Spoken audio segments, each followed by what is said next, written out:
It began not with thunder, but with silence. A silence so total that it devoured memory, color, and meaning itself. For Saitama, there had been a moment before, a flicker of something as simple as a punch, a gust of displaced air, and then ... Nothing, no sound, no sky, no gravity to hold his feet to reason.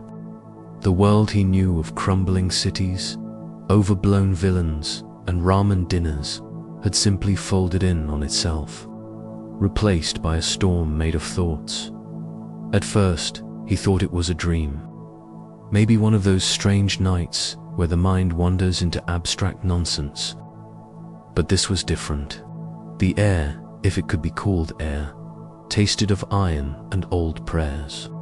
Each breath carried whispers that weren't his own, millions of voices, speaking every language and none, colliding in an orchestra of madness. The colors around him bled like oil in water, shifting with every heartbeat he didn't realize he still had. He tried walking. The ground appeared only when he looked at it, disappearing the moment his attention drifted. Sometimes it was glass, sometimes bone, sometimes a liquid that reflected faces not his own. A child's eyes, a soldier's scream, a god's sneer, all fading when he blinked. It was like stepping through the fever dream of a dying cosmos.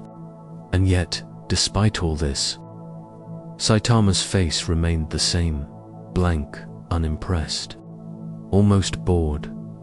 The warp did not understand boredom. It had known every human emotion, rage, despair, lust, hunger, fed upon them for millennia. But boredom was alien. Boredom was indifference to chaos itself, a void within the void. And so, the warp began to notice. Something within its infinite storms slowed, coiling around this anomaly as a serpent might circle fire. Currents of raw emotion curved away from him, as if repelled by some invisible armor of disinterest.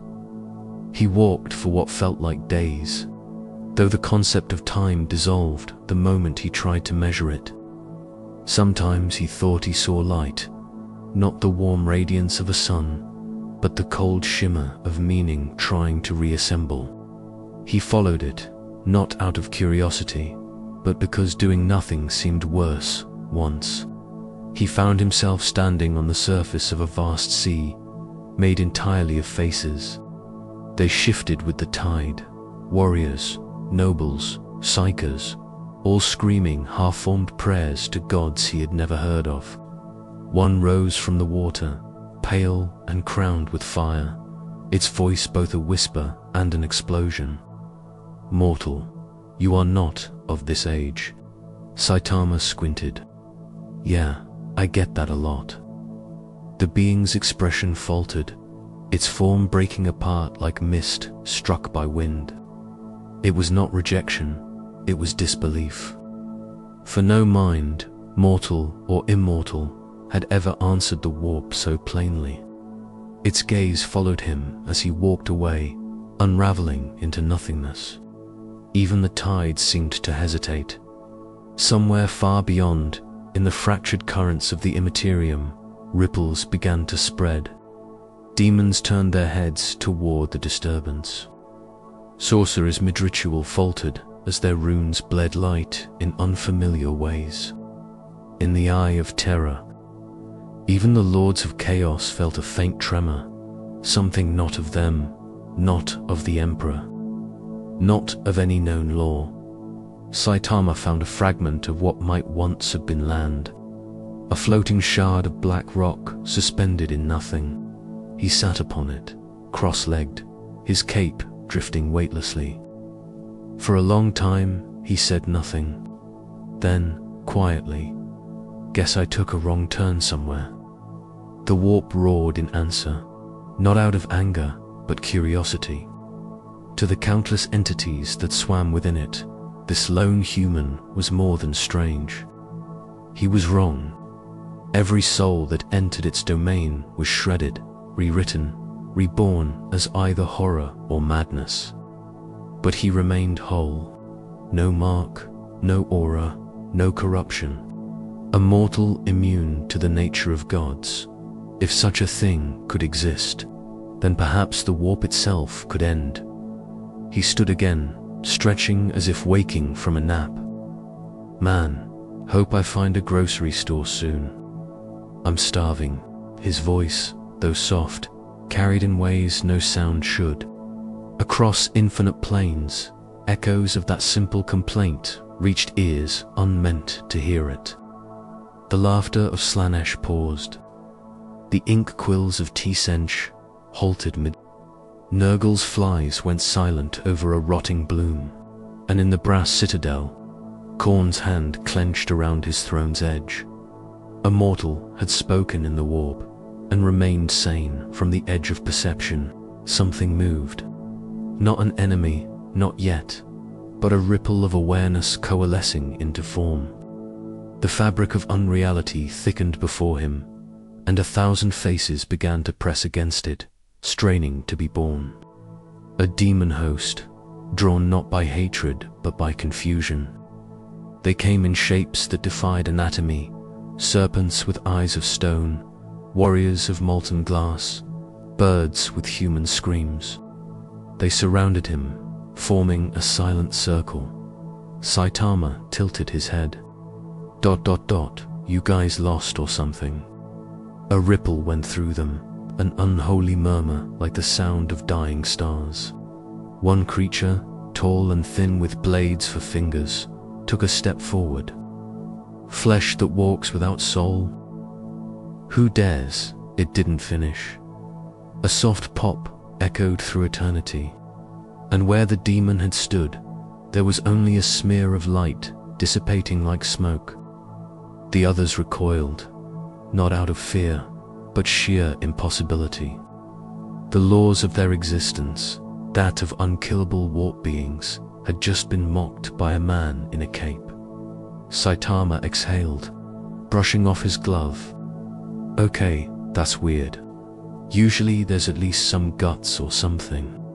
He started walking again, and the hosts scattered like crows from sunlight.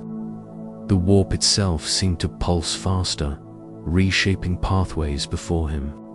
Somewhere deep within its core, the laughter of the gods began to stir, not joyful, not enraged, but intrigued.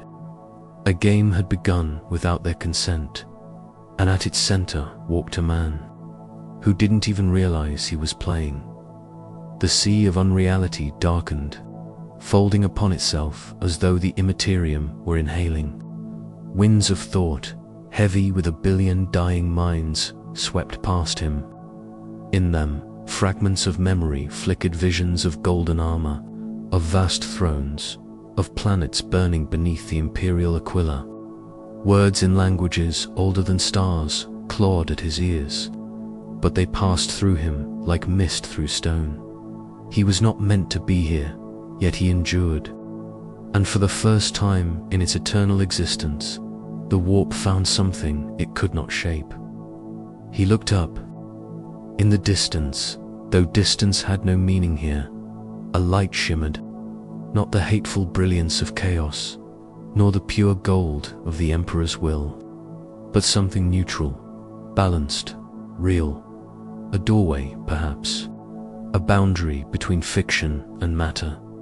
Without hesitation, Saitama began to walk toward it. The warp watched. It shifted, conspired, tried to twist paths around him. But every trick, every illusion, shattered on contact with his apathy. He could not be tempted because he could not care. And in that paradox, he became invincible not by strength, but by spirit. As he drew closer to the light, the air began to crackle with the scent of oil, iron, and ozone. A hum vibrated through his chest, mechanical, rhythmic, almost industrial. He frowned slightly. Smells like a factory. The last tendrils of the warp tried to clutch at him, screaming, begging, warning. but he passed through them like a ghost through curtains. And as he stepped into the light, reality roared back to life. The warp screamed behind him. The mechanicus world of Greyix awoke to a thunder that wasn't thunder. When the light broke, it wasn't gentle. It crashed through the sky like molten glass, ripping clouds apart and painting the industrial haze in gold and white. Skittery patrols on the outskirts of Greyix's forge plains stopped mid-march as every sensor, every augmetic eye, and every data slate flickered with warnings. Atmospheric interference, warp signature, object descending at impossible velocity. They turned their gaze upward and saw a figure tumbling from the heavens, a comet wrapped in silence. No fire, no re-entry scream, just a man falling as though the universe had misplaced him. He struck the blackened surface of the manufacturing yard with enough force to crater ceramite and shatter ferrocrete. Dust plumed skyward. Voxgenels erupted with static and prayer. When the smoke cleared, they found him, a bald human, draped in a tattered yellow suit scorched by transit through the Imperium. No armor, no identification sigil, no bionics. His cape, torn but intact, fluttered slightly in the wind. He was sitting up, rubbing the back of his head. Ow, that. Actually kinda stung. The skittery hesitated. Their logic engines couldn't reconcile the scene. No biological unit should have survived re-entry, let alone spoken casually afterward. Their leader, a Vanguard Alpha, whose face had long been replaced with a Vox grill, raised his galvanic rifle and transmitted through crackling tones. Biological anomaly. Designate unknown. Awaiting Mago's verification. Within minutes, the Mechanicus descended. Servitors lumbered forward, mechadendrites clicking. Tech priests surrounded the crater, their robes fluttering with static discharge. Binary canticles filled the air as they recorded, scanned, measured. The stranger looked up at them, blinking. Hi, no response. Just the monotone murmur of the machine god's faithful. One Margos, his face a lattice of metal and scar tissue, leaned forward. Organic structure, unaltered by impact. No thermal scarring. No gene modification. Heresy. Saitama tilted his head. Heresy, that's kinda rude. The Mogos didn't hear him.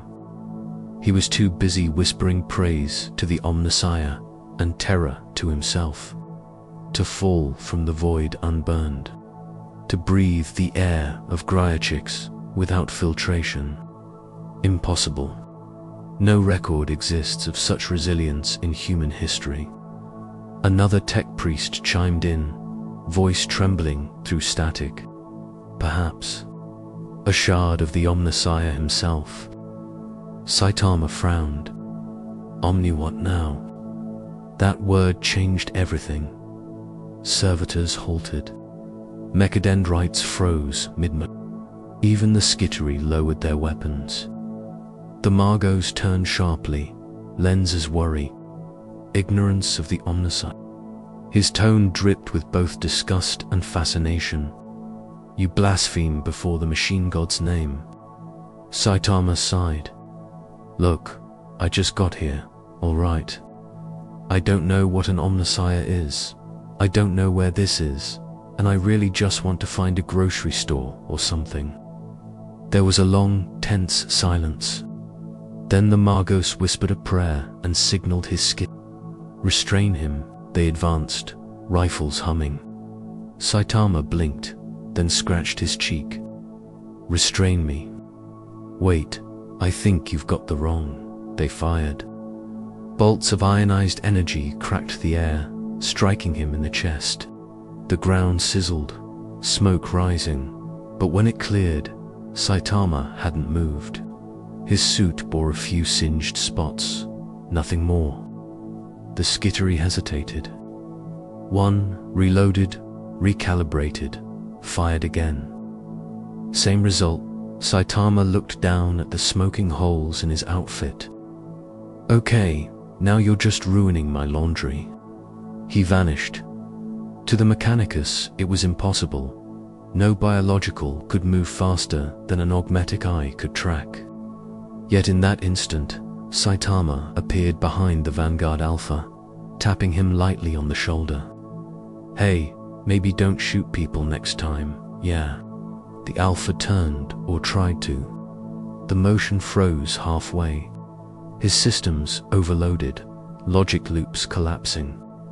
His processors could not categorize the act of a human moving faster than machine cognition. The entire squad faltered as though their code had become corrupted. The Magos took a cautious step back. His voice trembled as he sent a transmission, signaled the fabricator, contain this anomaly.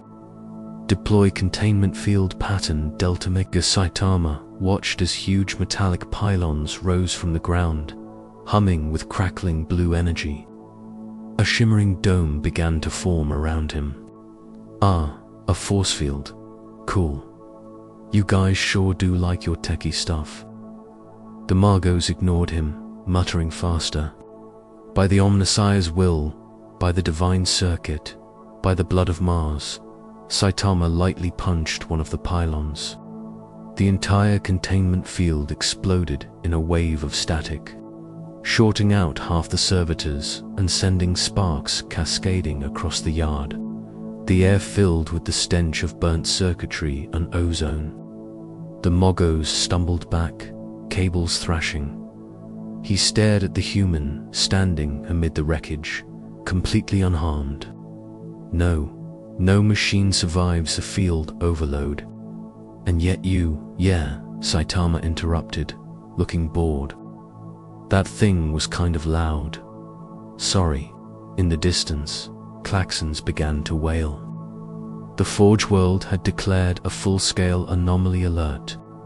Binary psalms echoed from every loudspeaker as tech priests scrambled to comprehend what their sensors refused to define. The skies above the manufactorum glowed crimson as orbital augers focused on the crater site. And yet, amid the chaos, Saitama simply looked around. The horizon was a landscape of metal cathedrals, towers shaped like cogs and crucifixes, rivers of molten slag pouring into crucibles the size of mountains. Vast statues of faceless figures loomed, each crowned with the sigil of the machine god. Servitors trudged through ash with empty eyes, dragging chains of iron relics. The air itself pulsed with mechanical prayer. Man, Saitama muttered. This place is depressing. He began walking toward the nearest spire. The tech priests tried to follow, but their augmetics failed each time they approached him. Their circuitry shorted, their noospheric data disinced. It was as though the laws of the machine could not coexist with whatever force animated him. The Magos, trembling, watched in awe. A nullfield, no. Something deeper. A paradox of flesh. The human kept walking, hands in his pockets. Each step carried the casual rhythm of a man late for dinner. Yet every servitor within a kilometer radius went dark as he passed. Their machine spirits snuffed out like candles dot from orbit. The Fabricator General of Greyx observed the event through a sanctified lens. He saw systems failing, reactors flickering, logic engines collapsing under data corruption. His mechanized voice spoke one word to the binary chorus, divine. But the warp was listening to the echo of that power, raw, human, unquantifiable, rippled through the Imperium once more. Far from the Forge World, in the roiling storm of unreality, a throne of brass shifted. The blood god stirred. His warriors had fallen silent in the arenas. For the first time in eons, Khorne felt something that was not anger. It was confusion, a mortal, untouched by chaos, a being of flesh that defied destruction. And worse, one who fought without wrath. That thought was poison in the warp. The mere concept of violence without rage, of battle without purpose, was an insult to the very idea of Khorne's existence. From the brass citadel came a roar that split realities. Across the Eye of Terror, demons kneeled. The forges of Nurgle's garden shuddered. The Ench's thousand eyes turned toward a single star. Slaanish's laughter died into stillness. The great game had paused because something had entered the board that was not supposed to play, and down on Greyx, oblivious to the cosmic ripples he had caused, Saitama stopped beside a broken pipeline. He peered into it, listening to the echoing hum. Sounds like the city's plumbing. He squinted, hands on his hips. Maybe there's food somewhere around here. Above him, the sky trembled. The thunder came from beneath. A deep, tectonic groan rippled through the manufacturing floor, followed by the hiss of ruptured hydraulics. Dust rained from the gantries as warning runes flashed crimson. The tech priests scrambled, chanting hurried litanies to soothe machine spirits that had begun to shriek in binary agony. Saitama simply paused, one hand hovering above his ear as if listening to a faint, unfamiliar vibration under the hum of the metal world. Something was approaching. He could feel it before he saw it. A distortion in the rhythm of the planet, like an angry heartbeat spreading through the pipes and girders. The ground cracked open a few meters away, molten slag bursting upward. From the fissure rose a colossal figure of brass and bone, its form adorned with chains and skulls, its eyes burning with hunger. A bloodletter, birthed from the warp itself, clawed its way into reality. The Mechanicus fell to their knees, screaming hymns of protection. Saitama just blinked, his expression mildly irritated. "Great," he muttered. "Another weird monster." The demon roared, its voice shaking the ferrocrete foundations. Its blade, forged from the essence of slaughter, ignited in scarlet flame. The air warped, thick with the scent of iron and fury. Every mortal mind nearby felt the weight of it, the manifestation of pure, distilled rage. Skittery. Servitors short-circuited mid-prayer. Even the Margos, his faith wrapped in steel, stumbled backward, trembling. But Saitama didn't move. He merely sighed and rolled his shoulders. The bloodletter leaped, crossing 30 meters in an instant, blade aimed to cleave the intruder in half. Sparks and warp fire cascaded like a storm. For a brief second, the light of its strike illuminated the entire yard, and then, just as suddenly, it went dark. When the brilliance faded, the demon was gone. No ash, no flame, no trace, only the faint echo of something having been cancelled. Not destroyed, erased, as if reality had simply decided it didn't exist anymore. Saitama lowered his hand.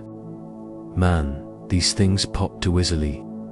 The Magos, on his knees, whispered in awe. The demon, unmade. Not banished, not exorcised, unmade. Flesh-defying warp, warp-defying logic. He stared up at the hero as one might stare at a miracle wrapped in human skin. What are you? Saitama thought for a moment. Just a guy looking for a sale on groceries. The Margos mechadendrites twitched uncertainly. The concept didn't compute. Groceries? Is this a code? A designation? Yeah, Saitama said absently, looking around. A code for food. Behind them, the great engines of Grey Arcs began to stir. Entire sectors powered down as energy diverted toward containment barriers. Automated voice choirs echoed through the cathedrals of metal. Anomaly detected. Warp breach localized. Initiating planetary sanctification. Pillars of white flame erupted from the foundries, purging fire. Consecration plasma. Litanies made physical. Saitama shielded his eyes as the landscape turned to blinding light. To the Adeptus Mechanicus, this was holy protocol. To him, it looked a lot like overkill. "Man," he muttered, "you people really need to relax." Through the veil of fire, new figures emerged. Not human, not demon. Massive constructs in crimson armor, their movements fluid despite their size. Castellax battle automata, ancient war machines of the Dark Age, now bound by the Mechanicus' limited understanding. They approached in formation, their sensor arrays blazing blue. Each carried a Mauler bolt cannon capable of reducing battle tanks to molten fragments. Target anomaly. Confirmed destruction. The command came from the Fabricator General himself, his voice a filtered monotone transmitted across planetary vox. "In the name of the Omnissiah, purge this contamination." Saitama raised an eyebrow. "Seriously? Again with the shooting?" The first automaton fired. A wave of thunder tore across the plain. Shells exploded in perfect rhythm, detonations overlapping until sound became vibration. Fire danced across the blackened surface, slag melting into rivers of steel.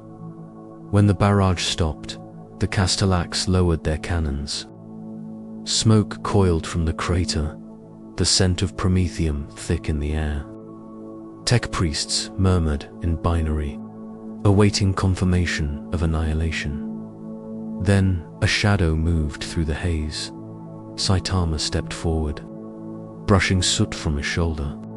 His suit was charred in places, the edges of his cape smoking faintly. "That's it," he said, sounding more disappointed than hurt. "I've had mosquito bites that hit harder." He looked around at the silent army of machines, their sensors flickering in confusion. "You guys sure this isn't like a misunderstanding? 'Cause I didn't really plan to crash here." The silence deepened. Then, without warning, one of the Castellax surged forward, servo motors shrieking, its fist raised like a falling anvil. It swung down. Saitama caught it with one hand. Metal shrieked as his grip sank into the alloy.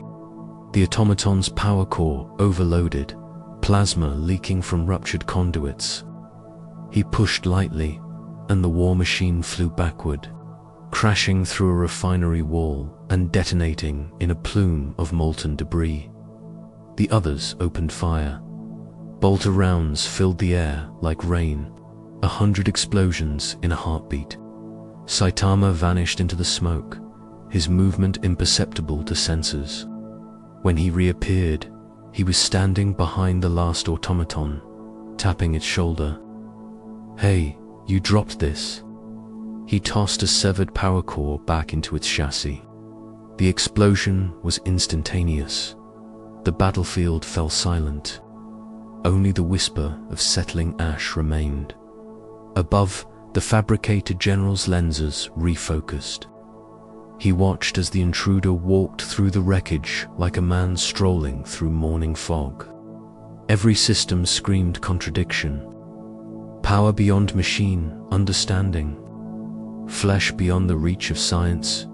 He spoke a prayer through clenched steel lips. "May the Omnissiah witness this paradox and judge us worthy to understand." But understanding would not come from Mars, or from the Forge Worlds, or from any human mind shackled by logic. The anomaly was beyond equation, beyond faith. It was simplicity incarnate, a man who fought because someone had attacked him. Not because of destiny or doctrine, And in that simplicity, the warp trembled again. The blood god felt the echo of the battle, not the demon's death, but the absence of fury, rage without rage, violence without hate. He leaned forward upon his brass throne, molten eyes narrowing.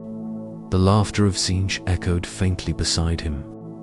You see it too, don't you? A man who kills without malice. A creature that acts without purpose. Khorne growled, his voice like grinding stone. He does not honor battle. He does not revel in blood. He insults the act of killing itself. Then what will you do? Whispered the architect of fate, his many faces twisting with amusement. Ignore him. The blood god's fist struck the throne, and the sound rippled through creation. No, I will test him. On Greyix, the air darkened. The fires of the manufactorum dimmed, a shadow crawled across the world. The Magos lifted his head, lenses flickering in confusion. The atmosphere, distorting, gravitic readings impossible. Saitama paused mid-step, feeling the change. The air grew thick, vibrating with something ancient and furious. Above the planet, space tore like wet parchment. From the rift poured light red, molten, unholy. The sky itself bled. Khorne had sent his heralds. The horizon ignited with movement. Shapes of brass and fire descending through the clouds, their armor engraved with the names of 1,000,000 slain worlds. Berserkers, demons, reavers of the warp. They fell like comets, each trailing ribbons of gore and smoke. Saitama sighed, rubbing the back of his neck. Man, can't I get 5 minutes of peace? The first wave landed, shaking the ground. From every direction came the roar of war, blades clashing, flesh tearing, the rhythm of a god's heartbeat echoing through steel skies. Saitama stood still, watching as the demonic army formed a circle around him. Their leader, a monstrous figure clad in brass and rage, pointed a burning axe. Mortal, the blood god commands your death. Saitama exhaled softly. Guess I don't have much choice, huh? He raised his fist. When it fell, the world broke. The shock wave rippled outward, flattening Manufactoria, shattering the armor of demons, and scattering the ash of the dead across the sky like dust from a dying star. The very air screamed, space bending under pressure that had no name in physics or theology. The sound reached even into the warp, a pulse of raw defiance that silenced a god's laughter for one heartbeat. Then, stillness. The sky cleared. The ground smoked. No demons remained. Only one man stood in the crater, looking vaguely annoyed. He turned, scanning the ruined horizon.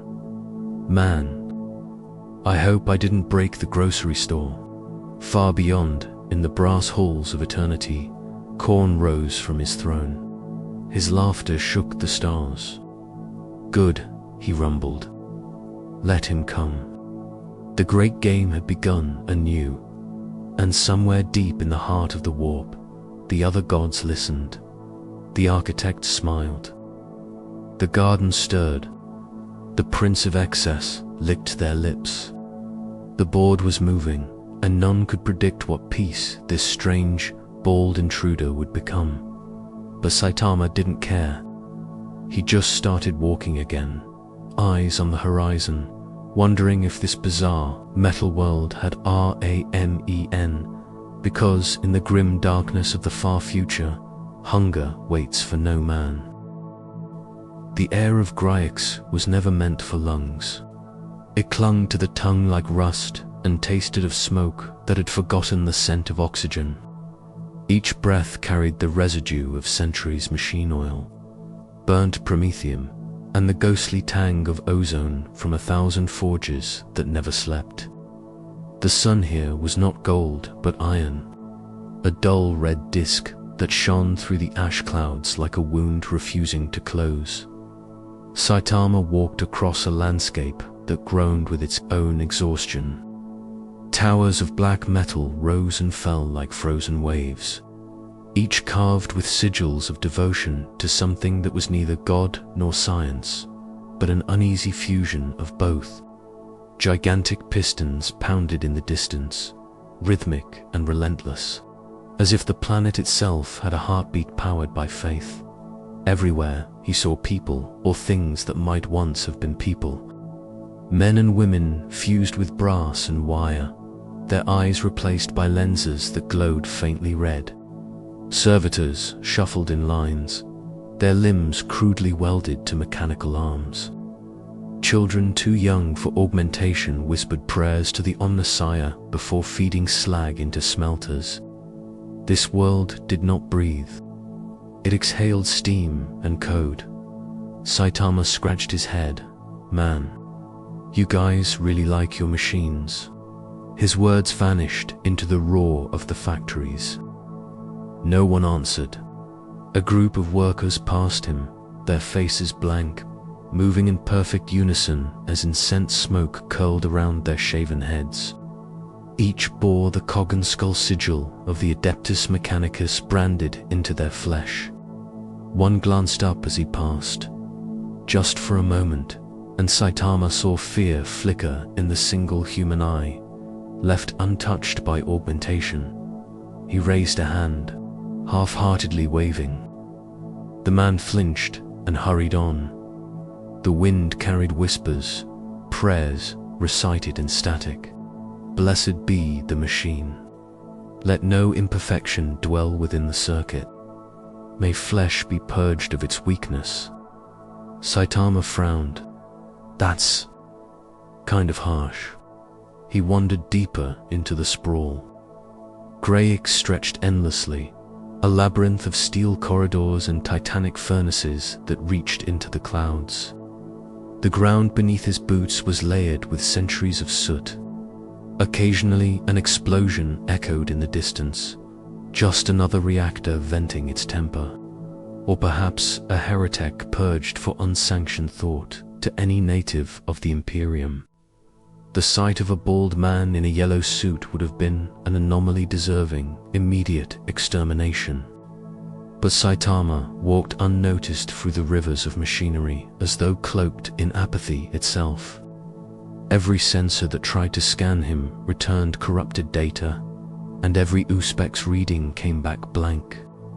He was, to the Mechanicus, a void, a biological ghost that refused to exist in their records.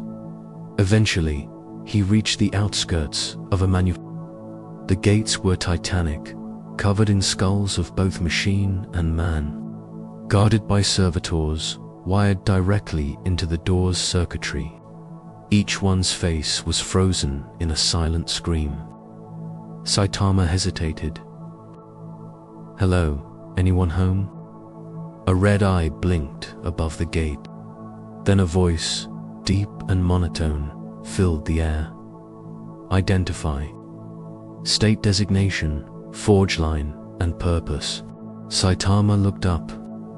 I'm just kinda lost. The gate paused.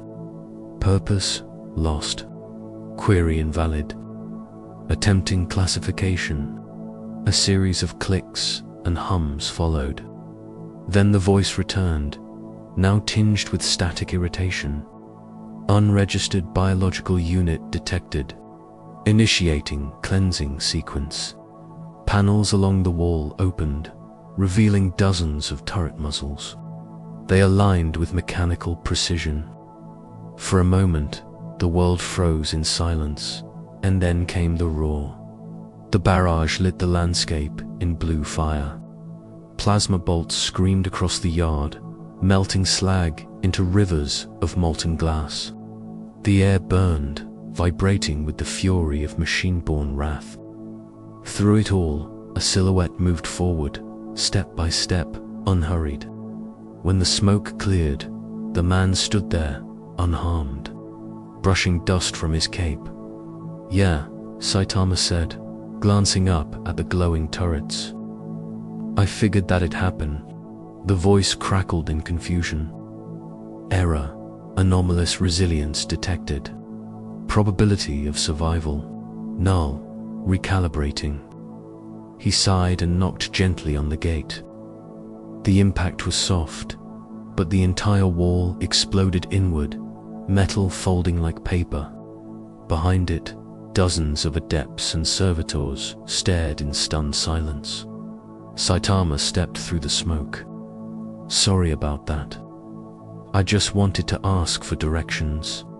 The adepts stared at him, their metallic eyes widening in mechanical disbelief. One tech priest, his voice quivering through vox distortion, whispered, flesh without weakness. Movement beyond augury. By the motive force, what stands before us? Saitama gave a small shrug. A guy who wants food. The priest turned, muttering prayers of diagnostic despair. No data, no code. Unquantifiable existence.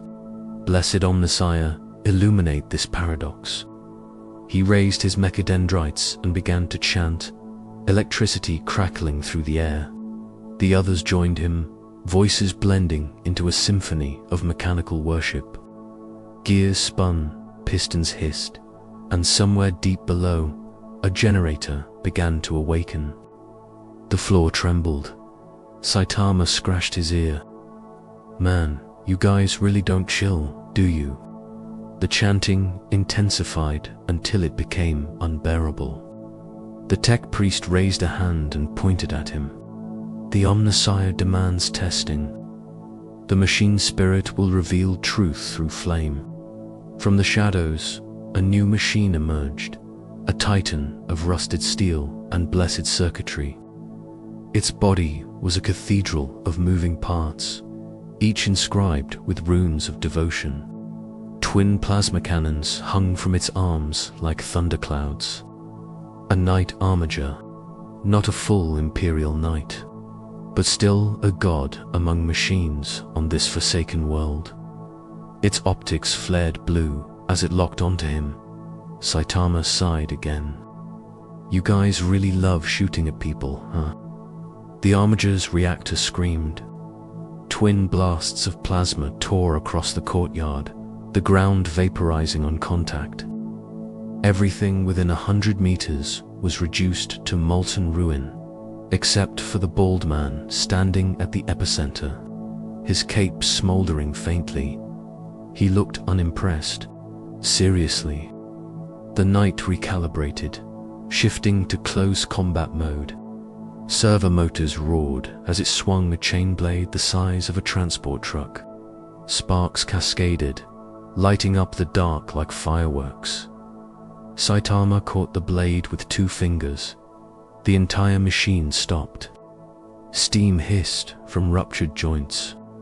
The knight's pilot, a half-ogmatic noble entombed within the cockpit, screamed as systems overloaded, feedback frying every nerve. Dude, Saitama said flatly. Stop swinging that thing around. He flicked the blade away. The knight flew backward, crashing into a tower of scrap metal that collapsed in a storm of shrapnel and fire. The ground quaked under the impact. The adepts fell silent. Their prayers died mid. The only sound was the hiss of cooling plasma. One by one, they knelt. To see such power in flesh, whispered the lead priest. To defy the sacred boundary between machine and man. His lenses focused on Saitama. You are proof. Proof that perfection of form can exist without augmentation. You are. The Omnissiah's shadow made manifest. Saitama looked around awkwardly. No, I'm just hungry. The priest didn't hear him. He had already fallen to his knees, metal fingers trembling in reverence. The others followed, voices rising in unison. Blessed be the flesh divine. The machine god walks among us. Saitama rubbed the back of his neck, unsure whether to correct them or leave. The sound of their chanting filled the air, echoing through the entire Forge district. It spread like a virus through the Vox network, carried on the machine song to every listening servitor and priest on Greyix, and somewhere high above, within the spire of the fabricator, an ancient being of steel and circuitry turned its gaze toward the anomaly that had become legend in less than an hour. Its voice, mechanical and reverent, whispered into the static void, "Deploy the custodian construct. If this entity is divine, we shall see if the machine god himself approves." Below, Saitama sneezed. "Weird, somebody talking about me." The air around him shimmered, and the sky above the forge flared white. Something enormous was descending. The light that fell from the heavens was neither fire nor storm. It was order made visible, a lattice of pure white radiance that carved the air itself into geometry. The chanting adepts dropped to their knees as static reverberated through the manufacturum's towers. Every servitor within kilometers halted mid-motion, their vox voices sputtering corrupted prayer loops. The sky split open, revealing a descending figure wrapped in the glow of sanctified technology. The Adeptus Mechanicus called it a custodian construct, an artificial echo of the Emperor's own guards, built in imitation and desperation during ages when the machine god's voice had gone silent. To them, it was a sacred relic, half weapon, half prayer. It fell like an angel carved from adamantium, trailing chains of fire that coiled and hissed as they met the surface of Greyix when its feet struck the ground. The impact silenced everything. The dust cleared. A shape of impossible symmetry stood before Saitama, tall as a dreadnought, armored in gold that reflected the dull red sun. Its helm was shaped like a god's frown, its eyes burning white. Intricate cables ran through its limbs like veins, pulsing with the light of the motive force. It carried a guardian spear, its blade humming with the energy of caged stars. The adepts dared not look directly at it. They pressed their foreheads to the ground, trembling. One whispered through broken vox, "The Omnissiah sends his herald. The judgment begins." Saitama tilted his head. "Oh, another one of you guys with fancy armor." The construct turned, its gaze locking on him. For a moment, nothing moved. Then, a voice, low and resonant, rolled from its vox grill. "Unregistered human. You stand in violation of 1,000 Mechanicus codes and 9,000 Imperial decrees. You have disrupted the sanctified machine order. Explain your existence." Saitama blinked. The first fell. From the sky, the construct paused, as though processing something beyond comprehension. Fall from the void. Survival probability, none. Logical coherence, null. You blaspheme by being Saitama's side. You know, people keep saying that. The custodian's spear hummed. The air thickened with energy, dust curling upward in slow spirals. Even the light dimmed, bent toward the weapon like it was afraid to escape, then cease being. The strike came like a sunrise, pure, divine, absolute. The blade's arc tore the world apart, reducing the ferrocrete floor to molten slag. The wave of force flattened structures and ignited the sky in gold flame. The adepts screamed prayers into the static, their voices breaking against the sound of godhood in motion. When it ended, there was silence.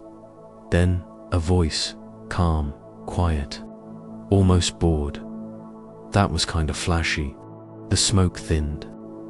Saitama stood there, cape torn, dusted with soot. He brushed his shoulder as if shaking off raindrops. "You done?" The custodian tilted its head slightly. Impact negligible. It recalibrated, thousands of calculations streaming through its artificial mind. Energy output insufficient. Increasing charge. Its armor flared, golden panels splitting open to reveal layers of glowing circuitry beneath. Energy bled from the seams like liquid sunlight. It raised its spear again, but this time it didn't swing. The air trembled. Reality itself seemed to pull inward. From its chest erupted a beam, pure, condensed motive force. The divine engine that the Mechanicus believed to be the voice of the Omnissiah. It carved a path of annihilation across the horizon, cutting through Manufactoria like a blade through parchment. When the light faded, nothing remained but molten earth and rivers of glass, and one man standing in the middle, smoke rising gently from his shoulders. Saitama sighed. "Guess I can't take a nap here either." He looked up at the construct. "You know, if this is some kind of welcome party, it's really bad hospitality." The custodian's systems glitched for a moment, its optics flickering. Anomaly persists. Matter, integrity unbroken. No damage threshold measurable. Its voice trembled, not from fear, but from something close to awe. "You are beyond machine, beyond mortal. Are you, Emperor?" Saitama shrugged. "I don't even know who that is." That single sentence rippled across the voxnet of Greyix. In a place where the Emperor's name was both holy and forbidden, ignorance of him was an abomination beyond words. Every machine spirit within range screamed in protest. Sparks rained from the walls. The custodian took a step forward, voice heavy with disbelief. To not know the master of mankind, yet stand unharmed in the shadow of the Omnissiah's flame.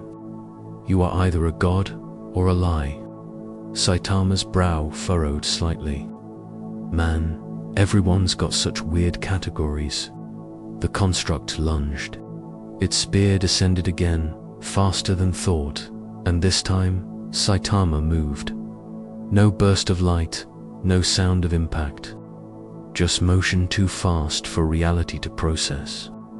One instant, the custodian's spear cleaved the ground.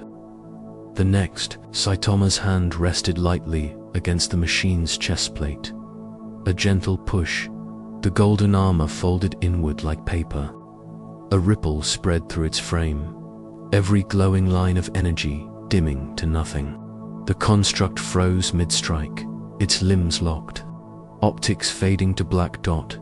The adepts gasped as their god machine fell to one knee. The hum of the motive force died. Only silence remained. Deep, terrible silence. Saitama stepped back, dusting his gloves. "Okay, so maybe don't attack random people next time." The priest nearest to him trembled, his mechanical fingers twitching uncontrollably. He silenced. The voice of the Omnissiah. His voice broke, torn between terror and revelation. He silenced the machine god. Saitama frowned. I just tapped him." To them, it was blasphemy incarnate. To him, it was a light shove. But somewhere across the fabric of the galaxy, that shove carried weight in the echoing chambers of Mars.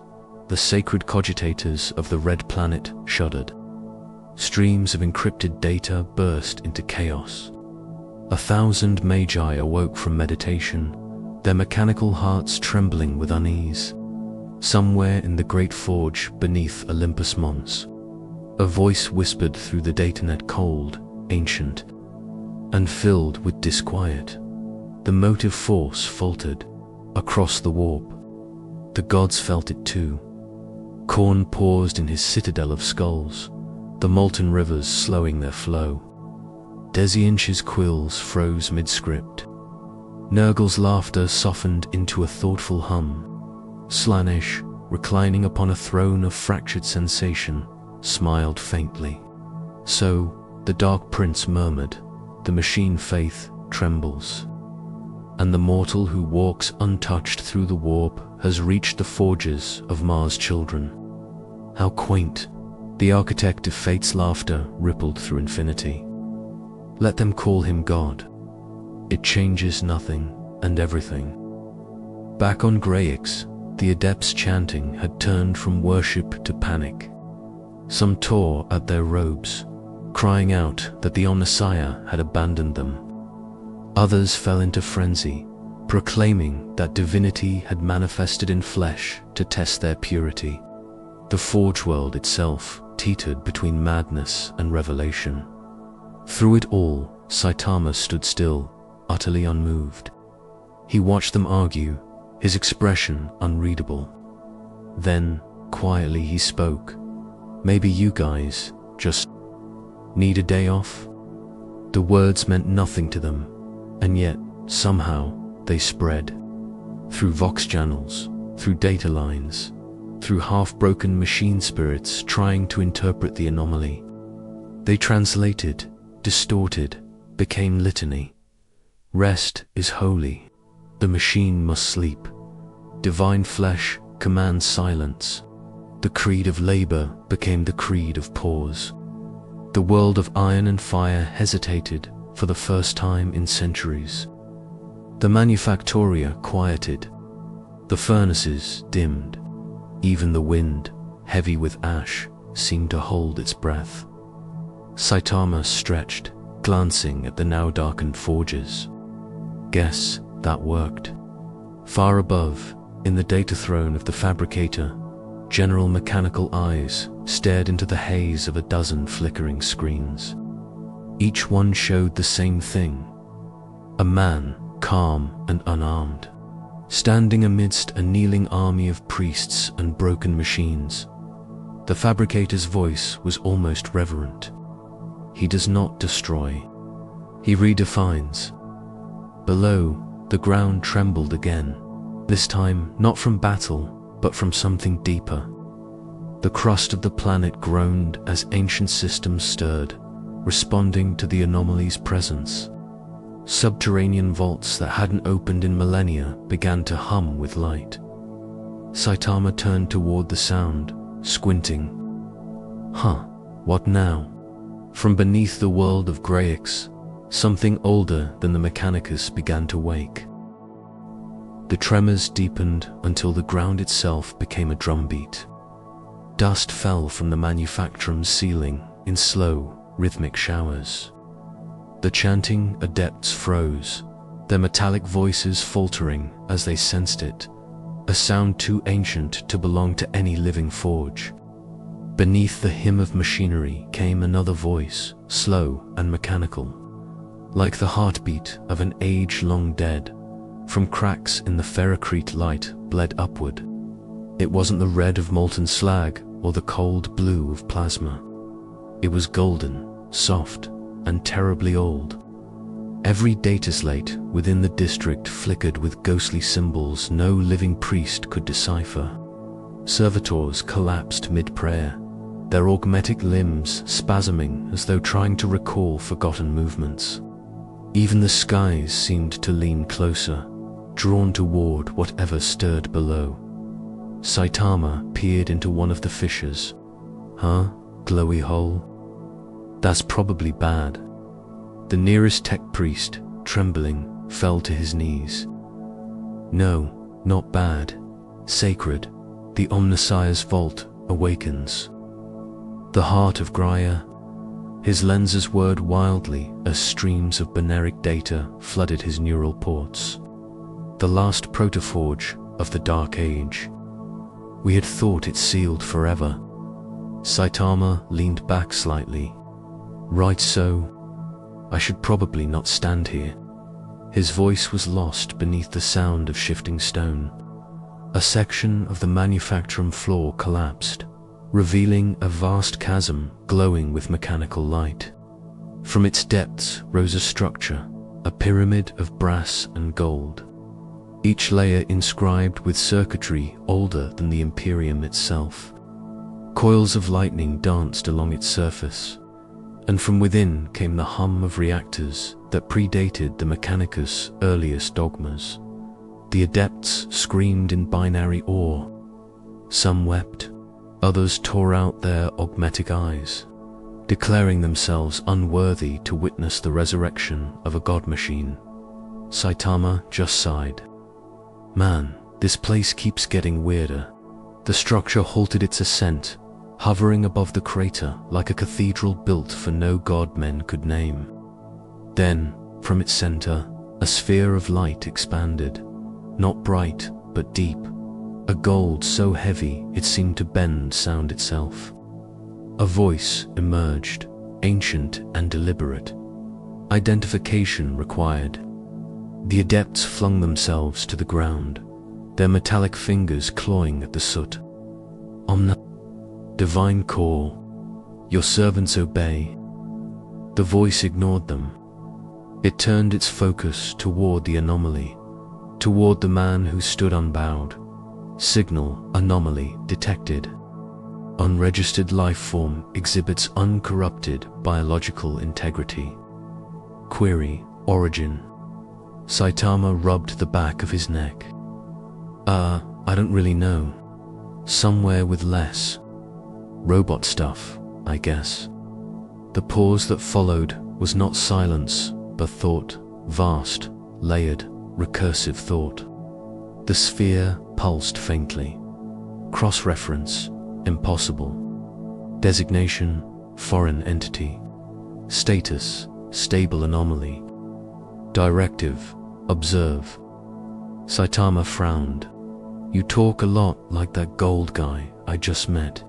The sphere dimmed, processing. Reference to custodian construct, confirmed. Unit 03A, designated inactive. Causal agent, you. Oh yeah, sorry about that. No apology detected in tone. Analysis, indifference.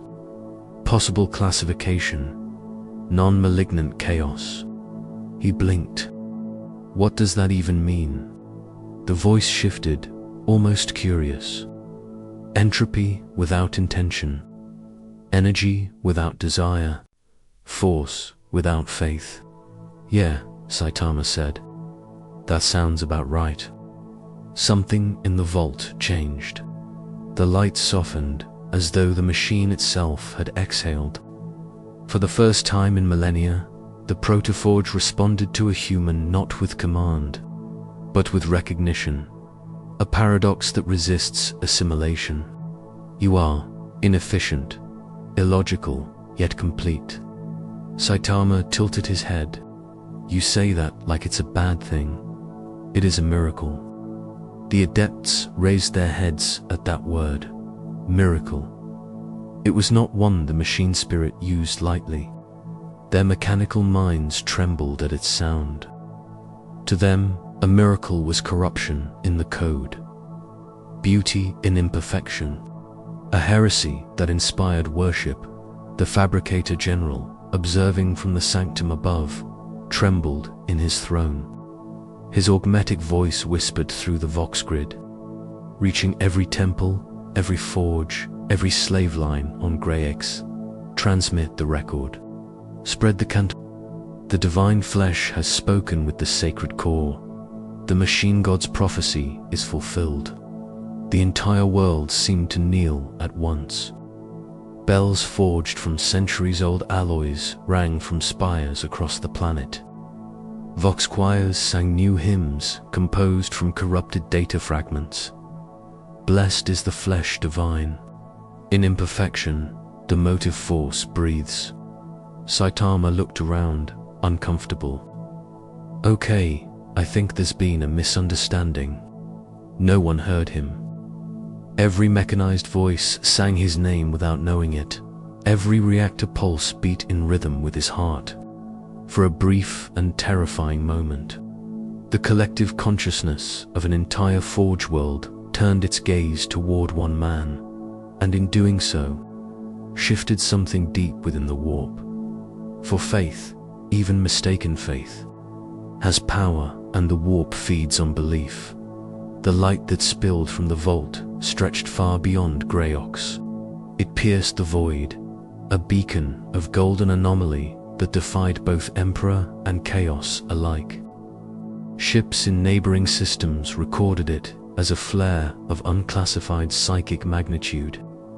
Astropaths fainted midgent, their minds filled with visions of a bald figure standing over a broken machine-sundot in the Eye of Terror. Jench turned another page in his book of lies. So, he murmured, his voice echoing through 10,000 realities at once, the Imperium worships him now. How predictable. Even apathy can become faith. Slaanesh smiled languidly. And faith, my dear architect, always ends in hunger. Nurgle chuckled, a wet, rumbling sound. Perhaps he'll rot like the rest. Only Khorne remained silent. His molten eyes stared at the shifting vision of Greyx. He broke my servants without rage, he growled, voice low. He silenced the machine god's flame. If he is to fight, he will fight me next. The laughter of gods filled the void. But on Greyx, Saitama just looked down into the glowing pit, scratching his head. Well, if this is a grocery store, it's really over-designed. He turned away as the protoforge slowly sank back into the earth, its light fading. The adepts followed him with trembling devotion, whispering in reverence. The Omnissiah's shadow walks the surface. He waved absently over his shoulder. Take care, robot dudes. The crowd parted for him as he left the Behind him, the city began to change. Machinery once programmed for endless labor now stalled, confused by its own worship. Logic engines processed paradoxical prayers.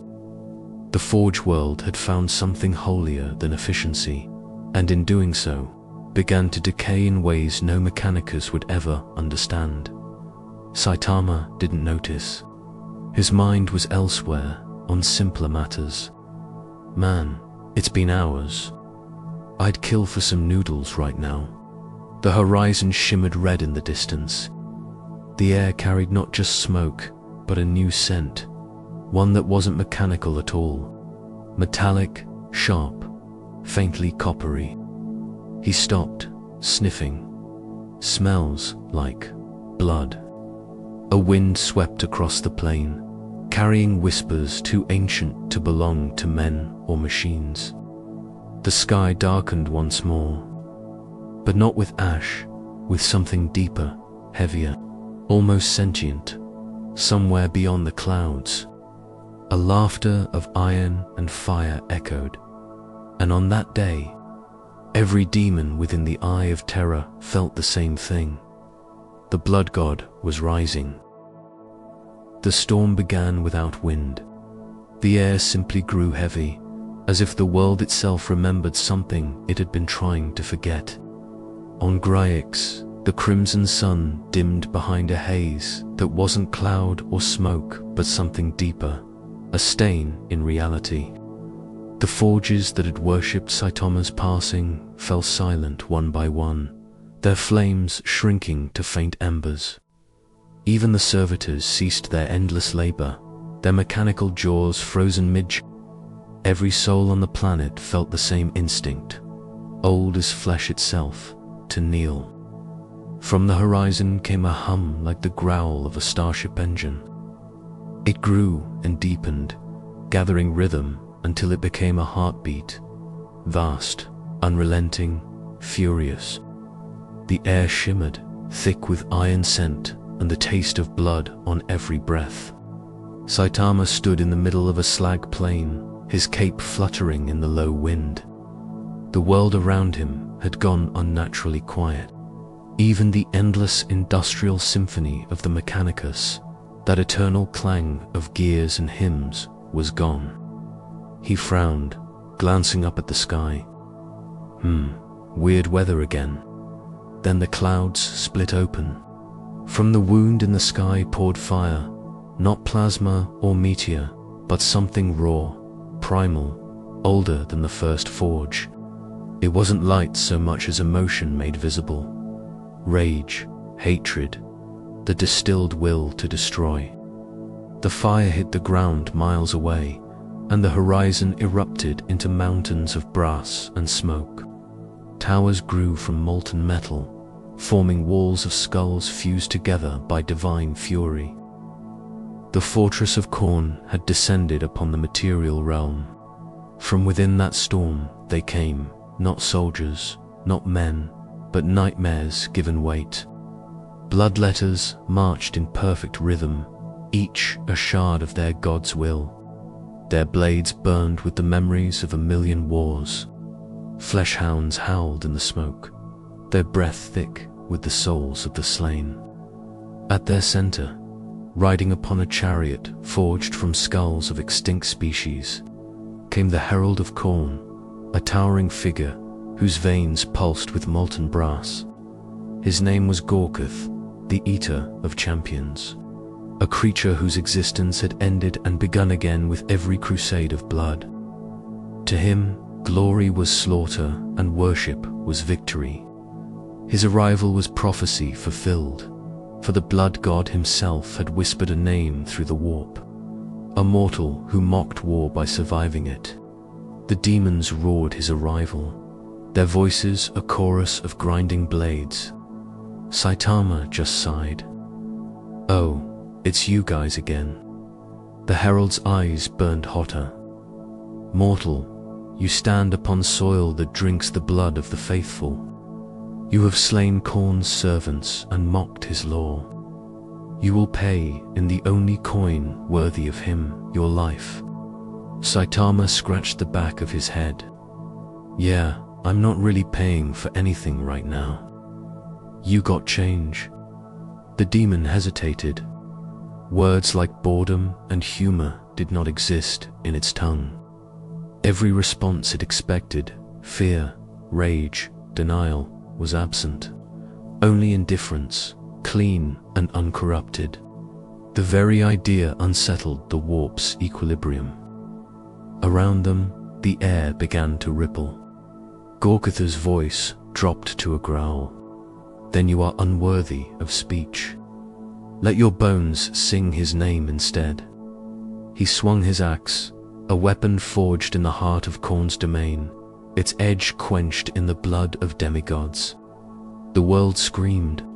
The impact shattered the crust of the plain, sending rivers of molten rock through the wasteland. Saitama didn't move. When the dust cleared, the ground where he'd stood was gone, vaporized into a crater miles wide. The demons howled in triumph, blades raised to the sky. But then, from the smoke, came a voice. "Hey, watch where you swing that thing." He was standing behind the herald, unharmed, brushing dirt from his shoulder. His expression hadn't changed. The demon froze. No teleportation, no psychic trace, no trick. He had simply moved faster than thought. Gorkuth turned, his molten eyes narrowing. "Impossible." Saitama frowned. "You guys keep saying that a lot." The herald roared, his fury shaking the air. He raised his axe again, power building like the heartbeat of a dying star. The weapon flared red, drawing energy from the battlefield itself. The demons howled in ecstasy as the sky ignited. This time, when the blade fell, it carried the weight of divine wrath, a blow that had cleaved titans in half and shattered fortress worlds. The explosion lit half the horizon. Saitama sighed and raised one hand. The shockwave hit, and everything stopped. The flames froze in midair, the blast suspended like a painting. Dust hung motionless. Even the sound died, trapped in its own echo. Then he flicked his wrist. The world resumed. The wave reversed. folding back upon itself in perfect silence. When the light faded, the battlefield was empty, save for Saitama and the kneeling herald, his weapon broken, his arm gone. Gorkith trembled, his molten veins dimmed. Never, in all the eons of war, had a mortal forced him to kneel. He tried to speak, but his voice came out as a whisper drowned in awe. You do not draw glory from battle. You take no joy in conquest. What are you that you fight without purpose? Saitama looked mildly confused. I didn't know. Just kinda happened. The demon's gaze rose to him, not in hatred, but in something worse. Reverence, because in Khorne's creed, there is no purer killer than one who kills without reason. Passion is weakness. Fury is indulgence. To kill with indifference is to commit murder so absolute it transcends even the blood god's desire. Somewhere far above, in the brass citadel, Khorne felt it. He sat upon his throne of skulls, rivers of blood cascading beneath his feet. His domain trembled as his own rage turned inward. This was not defiance, he sensed, it was absence. A void where worship should be. For the first time in an eternity, the blood god's laughter faltered. In his endless hall, demons paused mid. Champions froze, uncertain why the eternal drumbeats of war had stopped. The silence stretched until the walls of brass themselves seemed to lean closer. Then, a single word rumbled through the warp like thunder over oceans of blood. Interesting. The herald heard it too. His head bowed, molten tears sizzling against the ground. My lord, he stands before you. A voice answered from nowhere and everywhere. He fights not for me, not for power, not for meaning. He kills because the universe insists he must. Such existence is mockery and truth both. The demon fell to his knees. Then, is he your champion? The air itself caught fire. No, he is my insult. And with that, the rift widened. The sky split into rivers of blood that poured down like rain. From the heart of the storm came a sound older than humanity, the clash of 1,000,000 swords drawn in a single heartbeat. The battlefield filled with light and shadow as something immense began to form beyond the veil. The demons screamed, prostrating themselves. The blood god descends. Saitama looked up, squinting. Oh, that's new. Above him, the warp opened fully, and a face larger than mountains stared down at the world. It was not flesh, not even form, but the idea of fury itself given shape, a burning visage of brass and flame. Khorne had manifested, not in body, but in will. His gaze fell upon the lone man standing amid the ruins of his army. The sky trembled under the weight of his voice. Mortal, you stand in the shadow of gods. Will you bleed in my name? Saitama tilted his head. Nah, I'm good. The silence that followed was the loudest in history. Even the warp hesitated. Then came laughter, not from the blood god, but from the others watching through the Imperium. Dizentious mirth echoed like glass shattering in slow motion. Slanesh's soft laughter rolled like silk over blades. Nurgle chuckled in the distance, deep and amused. Khorne said nothing. His molten eyes narrowed, the fires within them churning into storms. You refuse my challenge. Saitama shrugged. Yeah, I just don't really feel like it. It was heresy, blasphemy, cosmic absurdity, and yet somehow it was honest. In a universe where every soul fought for something, he fought for nothing, and that nothing was terrifying. The blood god leaned forward, his laughter slow and thunderous.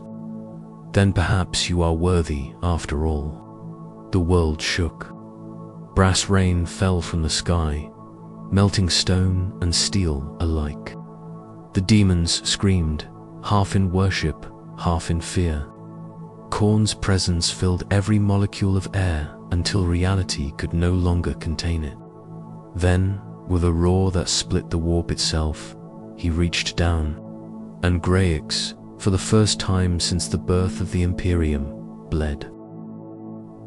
Greyix broke apart beneath the weight of that sound.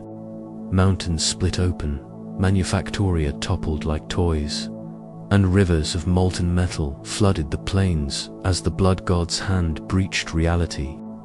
It wasn't flesh that emerged, but concept, a fist shaped from wrath. Colossal and incandescent, veins pulsing with the light of dying suns. Its touch didn't burn. It annihilated. The air screamed where it passed, unraveling into ribbons of ash and static. The Mechanicus shrines collapsed into the sea of fire. Vox networks crackled with hymns that turned to wailing static halfway through their invocation. Billions of data prayers went unanswered as the machine god's silence was drowned beneath the roar of bloodlust made divine. And yet, at the center of the cataclysm, Saitama just stood there, watching the sky fall apart. His cape fluttered violently in the wind, snapping like a flag of defiance. "Man," he muttered, "this place really doesn't get any quieter." The fist of Khorne descended, its shadow swallowing him whole. Every living creature on Greyix, every mortal, every servo skull, every mind remotely aware of the battle felt it. The manifestation of war itself was about to crush something mortal. But when the impact came, it wasn't sound that followed. It was absence. A silence so deep that even the warp hesitated.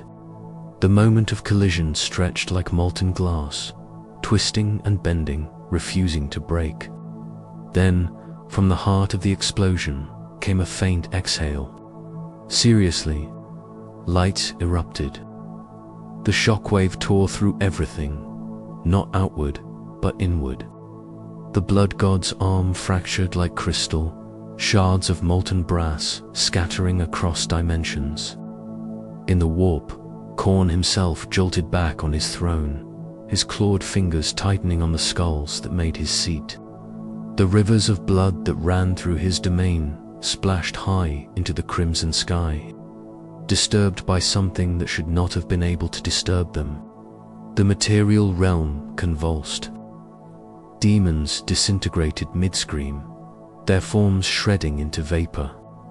The Manufactoria of Greyix collapsed entirely, their steel bones folding under the gravitational convulsions that followed the god's wound.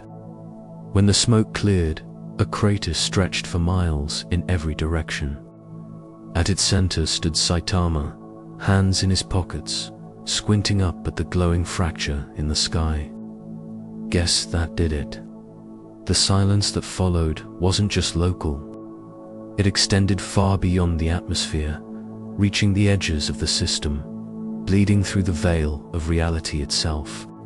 In the warp, 1,000 demon hosts paused mid. Battles froze. Warships drifting through the eye of terror faltered as navigators screamed, blinded by visions of a human who had touched the blood god's fury and survived. In his fortress, Khorne rose. The brass throne groaned beneath his weight. For an instant, all creation held its breath. The war drums ceased, the rivers stopped flowing, even the tortured skies of his realm dimmed to a dark, pulsing red. When the god spoke, his voice echoed across eternity. So be it. The statement wasn't surrender. It was acknowledgement. A word rarely spoken by the Lord of Skulls. He raised his hand, the one that had been shattered in the material realm. The wound still glowed faintly, a thin crack running across its molten surface. He stared at it, fascinated. No weapon, no hero, no demigod had ever left such a mark. Not even the champions of chaos undivided had dared. Below, in the mortal plane, the fracture in the sky remained a wound in both worlds. Through it, the faint light of Khorne's realm bled into real space, a blood-red aurora painting the broken forge world. From the edges of that light, voices began to rise again. At first, whispers, then chants.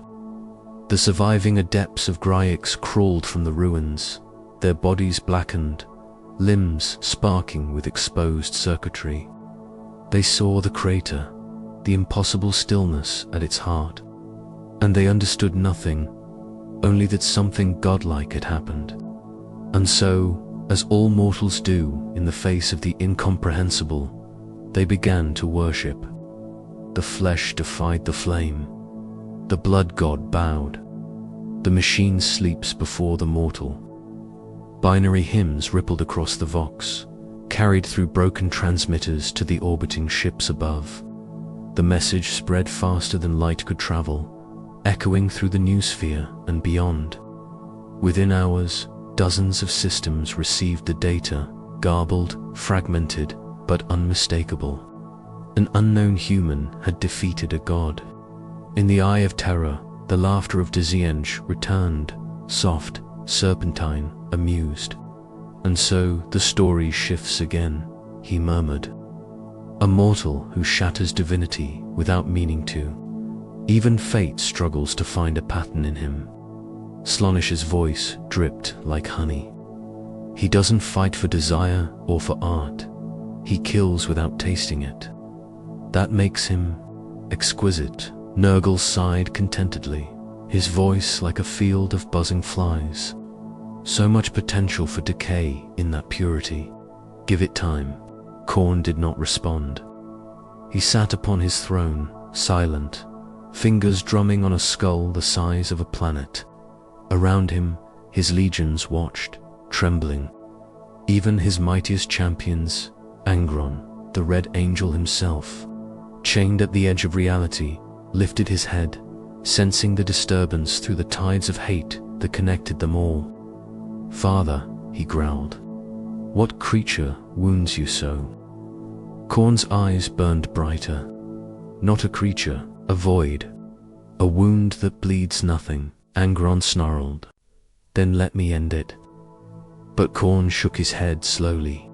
"No, this is mine." In the warp, the blood god leaned forward. His realm shifted with him, the rivers of blood surging anew. His laughter returned, rolling like an avalanche of thunder. He struck without passion. He fought without glory. I will see if that emptiness can withstand eternity. The demons of Khorne howled. Their gods were flooding through them like wildfire. Across 1,000 battlefields, champions of chaos fell to their knees, possessed by a sudden compulsion to seek the one who had mocked their patron. The great crusade of the blood god had begun. On Gryx, the sky still bled. The crimson clouds shimmered with heat lightning, each flash painting the landscape in brief silhouettes. The ground was still cooling beneath Saitama's feet, glowing faintly orange from molten residue. He looked around at the devastation, the ruins, the rivers of slag, the kneeling survivors. "Man," he said quietly, "I really just wanted lunch." He turned away from the crater, starting down the slope. The world was quiet except for the faint hum of cooling metal. A single servitor stumbled from the wreckage, half its face missing, still whispering an old prayer in broken code. It looked up at him, its one good eye flickering weakly. "Omni, deliver." Saitama stopped, staring at the thing. The way it clung to purpose even as its body failed. The way it tried to keep praying when there was no one left to listen. It made something stir faintly in him. Not pity exactly, just awareness. "You're still going, huh?" The servitor didn't respond. It simply kept whispering until its power source sputtered out and it went still. He exhaled softly. Guess everybody's got their job. He looked up again, and for the first time since arriving in this universe, he saw stars, faint pinpricks of light, cutting through the blood-red haze. They looked almost peaceful, untouched by the chaos below. He smiled faintly. At least that looks normal. But far above, those same stars were shifting. A great shadow crossed the void, vast enough to swallow constellations. It wasn't a ship, nor a planet, but something alive, an entity born from Khorne's wrath and given form by the collective hatred of 1 billion dead soldiers. It moved toward Graia. The Blood God's challenge had only begun, and this time he wasn't sending an army. He was coming himself. The void between stars began to boil. It pulsed red, like a wound reopening across the fabric of reality. Imperial ships stationed in the nearby Graian subsector reported impossible readings, stellar gravity behaving like a heartbeat, void shields melting under invisible pressure, entire Auspex networks collapsing in spirals of corrupted data. Astropaths screamed themselves blind as their minds caught glimpses of something vast beyond comprehension. It was not a fleet that approached, nor a god fully incarnate, but a shard of one, a thought of Khorne-made flesh. The creature breached the veil with a sound that broke every machine, him still echoing across Graix. The sky ignited. The planet's orbit flickered as time stuttered, frozen in fragments. From the storm came a face larger than cities, a specter of brass and blood stretching from horizon to horizon. The clouds turned black, the seas of slag began to bubble, and the stars vanished behind the curvature of its gaze. Saitama looked up, squinting against the light. "Oh, you again." The shadow of Khorne's avatar fell upon him, a weight that should have crushed every molecule of air, every living cell within miles. The sheer spiritual gravity of it could have flattened armies, driven mortals insane, turned psychers into screaming channels for divine fury. Yet Saitama only sighed, as if the sky's collapse was a mild inconvenience interrupting his walk. The voice that followed was not a sound, but a command vibrating through the bones of creation. "You will fight me, mortal." The words bent gravity, rippled oceans, shattered the glass spires of the Mechanicus cathedrams. The adepts, still alive in the ruins, screamed, their augmetic limbs tearing free as the very notion of hierarchy dissolved in the presence of their god's rage.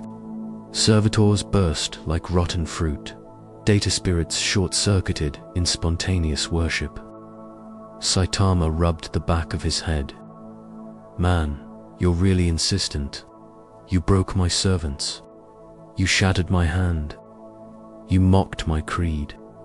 The air flamed with molten symbols, every word dripping like metal torn from the core of a dying star. "Now you will feed my throne." The ground split beneath Saitama's feet, revealing rivers of lava that twisted into the shapes of screaming skulls. The wind howled with the sound of distant battlefields. In every corner of the galaxy where Khorne's name was spoken, warriors froze, feeling the echo of their god's attention focusing on one insignificant man. Saitama stared upward, unimpressed. "You talk a lot for someone who just wants to fight." For a heartbeat, nothing happened. Then the world screamed. A pillar of fire descended, a blade of pure divine fury miles wide. Everything it touched ceased to exist, not burned, not vaporized, but erased from causality. The crust of the planet peeled away like bark under that strike. Atmosphere turned to plasma. The light reached into orbit, turning Mechanicus satellites into ash. and when the radiance faded, a single silhouette remained in the crater. Saitama stood there, his boots planted amid glowing glass. The ground steamed around him. He exhaled, a small puff of vapor leaving his lips. "They're all you got." In the warp, the blood god froze. Across his domain, the rivers of blood stopped mid-flow. The great drums of war fell silent. The impossible had occurred again. His divine strike, his will had found resistance. Then, deep within the brass citadel, Khorne laughed. It was not anger this time, but revelation. The laugh rippled across eternity, shaking demon worlds and echoing through the psychic screams of mortals. You stand where no soul should. You are not faith, nor hatred, nor power. You are nothing, and nothing cannot die. Saitama looked mildly offended. That's rude. Khorne leaned closer. The horizon bent around his gaze, mountains rising and falling as his face filled the sky. Then let us see if nothing can destroy something. He reached down again, but this time not as a god smiting a planet. This time, his will took form. From the burning clouds above emerged an avatar wrought of blood and metal, a warrior the size of a titan, draped in chains, his armor carved from the skulls of demigods. In his hands burned the twin axes of Khorne himself, one made of war, the other of vengeance. Every strike this avatar dealt echoed with the screams of universes that had died under its swing. Saitama stared up at it, unimpressed. Big guy, huh? The avatar roared and leapt. Its landing crushed entire square kilometers of the ruined forge world, the shockwave launching molten debris into orbit. The sound was thunder wrapped in fury. The creature swung one axe downward with the weight of planets. Saitama didn't dodge. He raised his fist. When they met, the world broke again. The impact tore open the air, flattening mountain ranges hundreds of miles away. The crust buckled. Tectonic plates screamed. From orbit, it looked like a small star had been born. Then silence. When the dust settled, the god's avatar staggered back, armor cracked, one axe shattered. It bled light from 100 fractures. Its roar shook the firmament, the sound of disbelief more than pain. Saitama flexed his wrist. Okay, that one kinda hurt. Khorne's laughter thundered through the rift once more. At last, something bleeds. The avatar lunged again, faster than a human I could follow. Axes spun in a storm of molten steel, blows landing like meteor strikes. Each strike could have leveled continents. Saitama met them, all fist for blade, shockwave for shockwave. The air between them ceased to exist, replaced by a void ringed with flame. Every time the god struck, the universe flinched. Every time Saitama countered, reality healed. The rhythm became eternal. Chaos against apathy, divinity against simplicity. No hatred, no fear, no triumph, just movement, endless and clean. At last, the avatar faltered. Knees sank into molten glass. Its armor peeled away in molten streams. The blood that ran from it wasn't red, it was the color of extinguished stars. The being looked up, its voice echoing through 10,000 realities. You cannot be measured. You are not mortal. Saitama shook his head. Nah, just a guy on a walk. And then he punched. It was gentle, almost casual. A motion without rage, without purpose. But where that fist landed, divinity ended. The avatar imploded, folding in on itself until only a brief shimmer of crimson light remained. The rift above flickered, the face of Khorne fading into a scowl that might have been satisfaction or disbelief. The blood god's voice echoed softly, almost contemplative. "You do not worship. You do not beg. You do not even hate. You are beyond the game." The silence that followed felt like acknowledgement. Then, softly, "Until next time, mortal," the sky cleared. The brass light faded into the distant black of space. The forges stopped burning. The fires of wrath withdrew from reality, leaving behind only the wreckage of a planet that had stood between the fury of gods and the apathy of man. Saitama stood alone. The air was hot, the ground molten beneath his boots. He sighed, rubbing his stomach. "Guess that means no lunch again." Above him, the stars returned one by one. In the farthest reaches of the warp, the other gods whispered among themselves, uneasy. Even Tzeentch, who saw every permutation of fate, had no answer. Nurgle hummed a low, uncertain note. Slaanesh only smiled.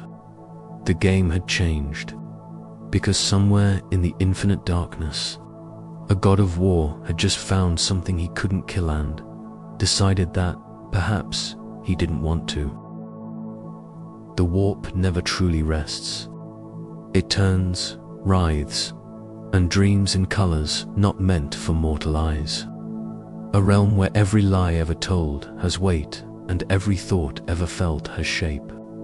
Even now, after the blood god's retreat, the Imperium rippled with echoes of disbelief.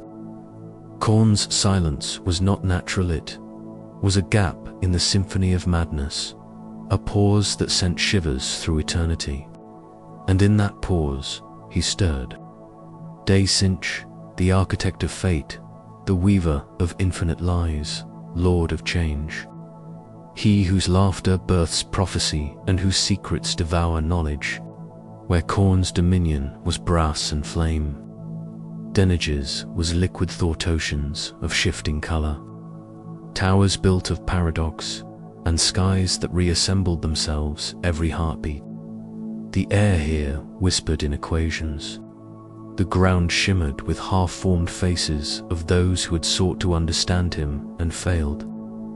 At the heart of it all stood his throner, swirling vortex of feathers and light, constantly rewriting itself into new geometries. Upon it, Tzeentch watched the mortal world through eyes that existed in every possible version of itself. He saw Saitama in 1,000 timelines, walking across the ruins of Groix, punching a hole through a god's fist, standing in silence beneath a bleeding sky. He saw versions where Saitama died, versions where he ascended, versions where he simply vanished mid-step as if he'd never existed. But none of them stayed. None were fixed.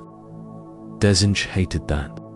For all his mastery of time and chance, for all the fates he'd broken and rebuilt, this one man was noise. A ripple he could not categorize, a paradox without origin or destination.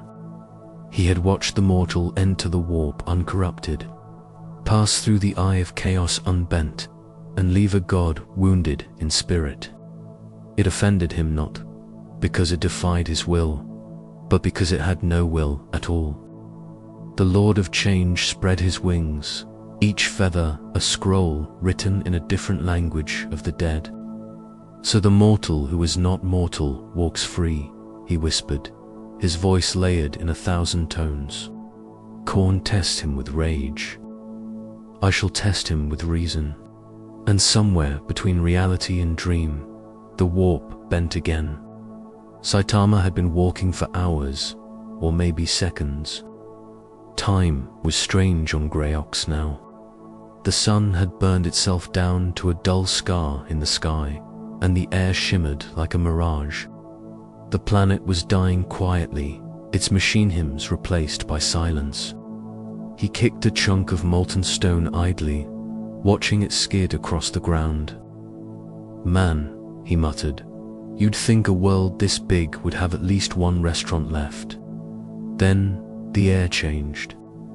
It was subtle at first, soft hum beneath the silence, like wind through glass. The ground shimmered. The horizon folded inward, and suddenly the world around him melted like paint washing off a canvas. When he blinked, the scorched wasteland was gone. He stood in a city. It wasn't a city made of stone or metal. It was made of thought. Towers rose and fell with each breath he took, their architecture impossible bridges connecting nothing to everything. Staircases that led upward until they circled back inside themselves. The sky above was a living ocean of color, its surface rippling with constellations that changed with every blink. And at the center of it all, a figure waited, tall, elegant, draped in robes that shimmered with all the hues of deceit. Its face was a mask of shifting patterns, never the same twice. Feathers sprouted from its shoulders and arms, each one tipped with an eye that blinked independently. In its hands, it held a staff carved from the spine of an idea. Saitama stopped a few steps away. "You're new." The figure smiled, or at least made the shape of a smile. Its voice was melodic, hypnotic, designed to sound like every truth you've ever wanted to hear. "Welcome, traveler. You stand in the infinite city of Xinshe, the mind that dreams the universe." Saitama blinked. Gesundheit. The figure tilted its head, amused. "I am the architect of fate, the lord of change. I build the patterns that bind your kind to destiny. You, however, have slipped my grasp." Ha. Saitama looked around. Nice place. Bit much on the color though. The laughter that followed was like the sound of glass breaking and reforming. "Do you not realize what you have done? You have unmade the blood god's purpose, silenced the machine's faith, broken the chain of prophecy. You have changed the song of eternity." Saitama shrugged. "Wasn't on purpose." The Lord of Change's eyes, narrow door multiplied. "So you claim apathy? Then let us see if indifference can withstand knowledge." He raised his staff, and the world around them convulsed. The sky folded inward, swallowing the city whole. The ground became light, the air became thought. Saitama felt himself pulled upward, not by force, but by awareness. Images flooded his mind visions, truths, lies, all indistinguishable. He saw 1,000 versions of himself dying, 1,000 versions ascending into godhood, 1,000 versions fading into nothing. The voice of Tzinch filled his skull like a song. Every path leads to an end. Every end is part of my design. Even you cannot walk forever without purpose. Saitama closed his eyes. ... You're really overthinking this. The warp rippled violently as though struck. For a being like Tzinch, whose existence was composed of thoughts, that sentence was a weapon. "You mock enlightenment." "No," Saitama said. "I just don't care." That broke something. The city of thought screamed as its own logic turned inside out. Towers of information shattered into raw color. Tzinch's form flickered, wings dissolving into equations that no longer balanced. Saitama looked around. "Oops, my bad." The architect's voice thundered now, every syllable distorting reality. "Do you even know what you are? You are not human. You are not God. You are the error in creation." Saitama tilted his head. "Yeah, people keep telling me that. Still doesn't make dinner appear." The fury of Chench reached its crescendo. The god's mask split into 1,000 faces, each screaming a different truth. "You should not exist." Saitama looked up at him, his tone almost sympathetic. And yet, here I am. The silence that followed was absolute. The warp stopped moving. Even Tzeentch hesitated. For the first time in all his infinite plans, he had met a truth he could not twist: a being who didn't want to be anything. No ambition, no hunger, no destiny, just a man. Saitama turned and started walking. Anyway, I'll be going now. Behind him, the architect of fate watched, his laughter slowly returning, but it wasn't triumph this time. It was wonder. So be it, mortal. You are not part of the pattern, but even unpatterned things leave shadows. As Saitama vanished into the light, Tzeentch reached into the threads of the warp and began to weave anew. Except this time, his loom trembled, because for the first time he had no idea what came next. The light faded. When Saitama opened his eyes again, he was standing in a place that didn't make sense. Not that the warp ever did, but this was different. It wasn't chaos, it was silence pretending to be order. The sky was a mirror of glass, the ground a surface of liquid reflection, and above him hung infinite versions of himself, all walking in opposite directions. He blinked. Huh? Guess I'm popular. From somewhere unseen, the voice of Tzeentch spoke again, not loud, but close, like a whisper brushing against thought. You walk through your own probabilities, mortal. Every step creates a new reality, every choice a divergence. Tell me, then, why do you keep walking? Saitama frowned slightly. What else am I supposed to do? Just stand still forever? The reflections moved independently now, forming scenes versions of him in countless worlds. One stood atop Terra, crowned in light, worshipped by billions as the saint without will. Another drifted in the warp itself, devouring demons by accident, his boredom swallowing nightmares whole.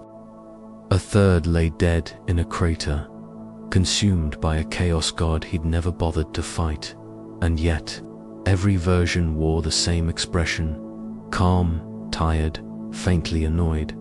Tzeentch's tone darkened. Do you not understand what you are? You are not, Manu, are a fulcrum. A flaw. When you fight, destiny trembles. When you walk, time bends.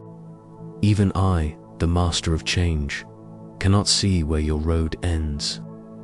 Saitama kicked at the mirrored surface, watching ripples distort the sky. Yeah, well, that's your problem, isn't it? For a being who defined himself through knowing everything, those words were poison. Tzeentch's laughter rose, sharp and echoing, carried on the air like shards of broken glass. Ignorance as defiance. You are the purest heresy I have ever known. Perhaps the only truth I've never written. The air thickened. The mirror underfoot cracked. Through the fractures spilled color: violet, blue, and crimson, bleeding into the liquid ground. Saitama stared at it, unimpressed. Huh, pretty. The cracks widened until they swallowed the sky itself. Every reflection of him shattered into pieces, fragments of fate raining like crystal. The shards struck the surface with no sound, dissolving into motes of light that circled him. Tzeentch emerged from the gloam, no longer the feathered titan of change, but something smaller, subtler. He took the form of a man, not a human exactly, but close enough. His robe still shimmered with impossible hues, his eyes flickering like stars caught in a storm. He approached Saitama slowly, voice lowered to something almost conversational. You know, once, long ago, I thought knowledge was the only weapon worth wielding, that by understanding every lie, I could own every truth. Saitama, blink. Sounds exhausting. The god smiled, faintly. It was, but it worked. Until you appeared. You don't fit. You don't question. You don't even try. You simply are. Saitama shrugged. Yeah, I get that a lot. Do you know what that means? Dzinch asked. It means I can't move you. I can't tempt you. I can't predict you. You're not a variable. I can't even write you into the equation. He circled Saitama like a scholar studying an artifact. Even the Emperor fits within my threads, but you know, you walk outside them entirely. You are unmade from the story. Saitama tilted his head. So, I'm like a typo. The architect's laughter echoed, rich and crystalline. Yes, a typo in reality itself. He raised his arms as if in praise. A punctuation mark that ruins every paragraph of fate. Saitama rubbed his neck awkwardly. That's not flattering. Tzinch lowered his voice. Do you want to know what happens next? No, the god blinked. No, why would I? Spoilers ruin the fun. The silence that followed was deafening. It stretched, heavy with disbelief, until Tzinch's mask cracked not physically, but emotionally. For the first time since the dawn of the Imperium, he hesitated. You don't even fear the unknown. Saitama smiled faintly. Kind to the point. The world shifted again.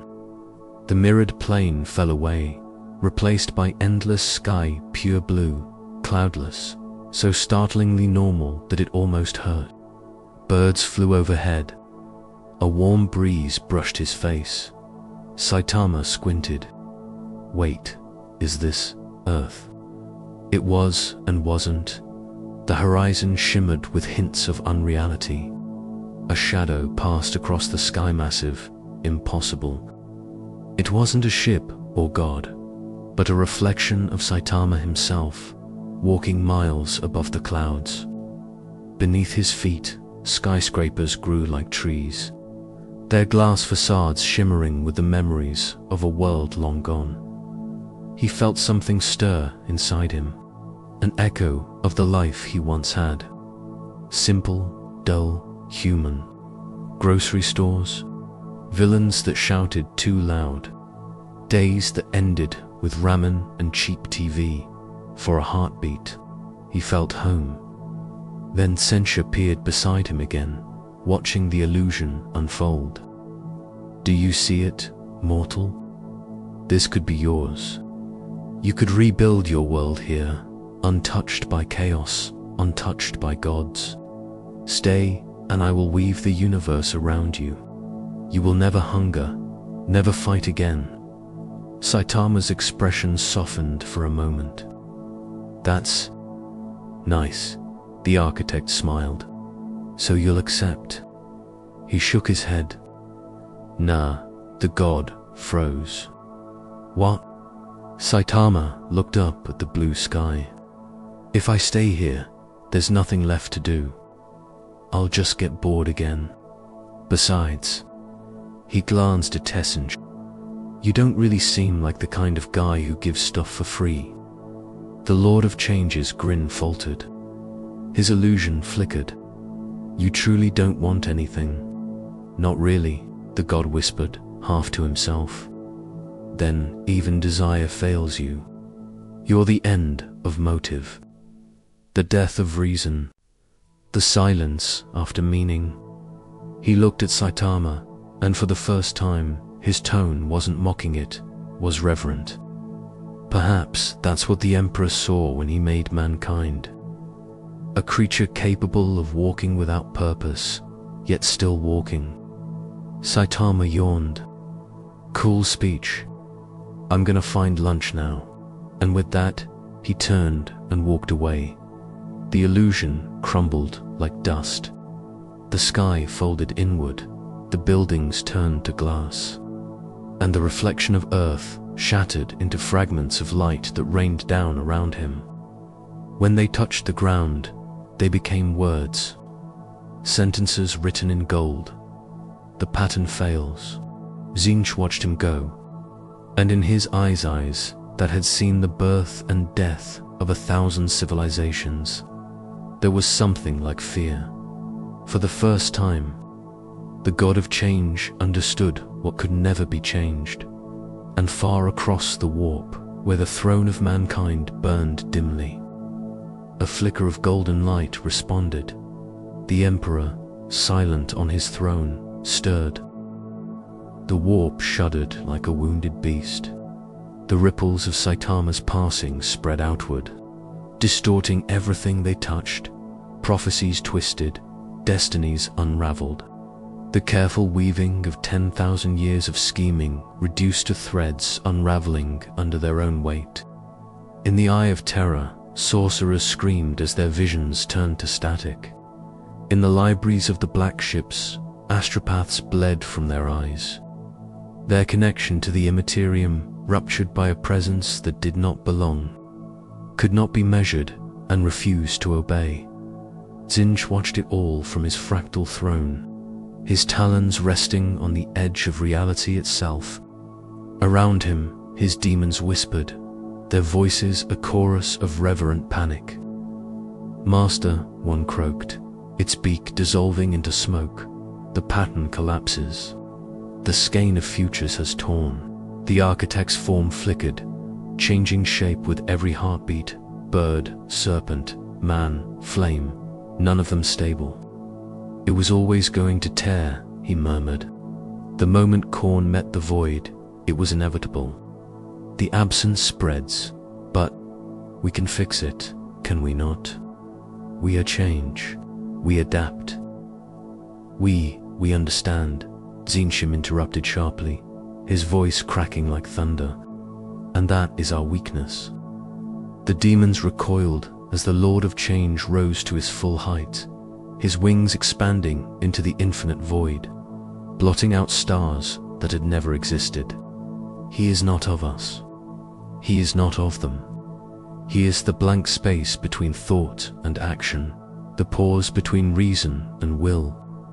He is nothing, and that is why we cannot move him. He looked into the rippling pool of futures before him. It showed Saitama walking through a plain of grey mist, each step leaving no imprint, each breath rewriting the rules of causality. Reality recoiled from him. Probability fled. Even the warp avoided him now, its tides bending around him like wind around stone. Tzeentch whispered, almost to himself, when the Emperor forged mankind. Perhaps he dreamed of one who could escape the dream itself.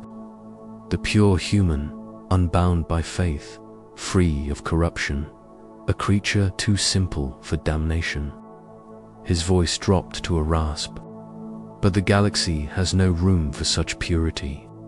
He raised his staff and struck the pool, the image shattered dot in the mortal realm. The last traces of Greyix's atmosphere began to peel away. The world was dead, its forges silent, its people gone, its faith burned out. Saitama stood amid the ruins of what had once been a continent, looking out over the molten plains that stretched to the horizon. Above him, the sky had gone pale, drained of the warp light that had infected it. For the first time since his arrival, there was peace, and yet he frowned, feels quiet.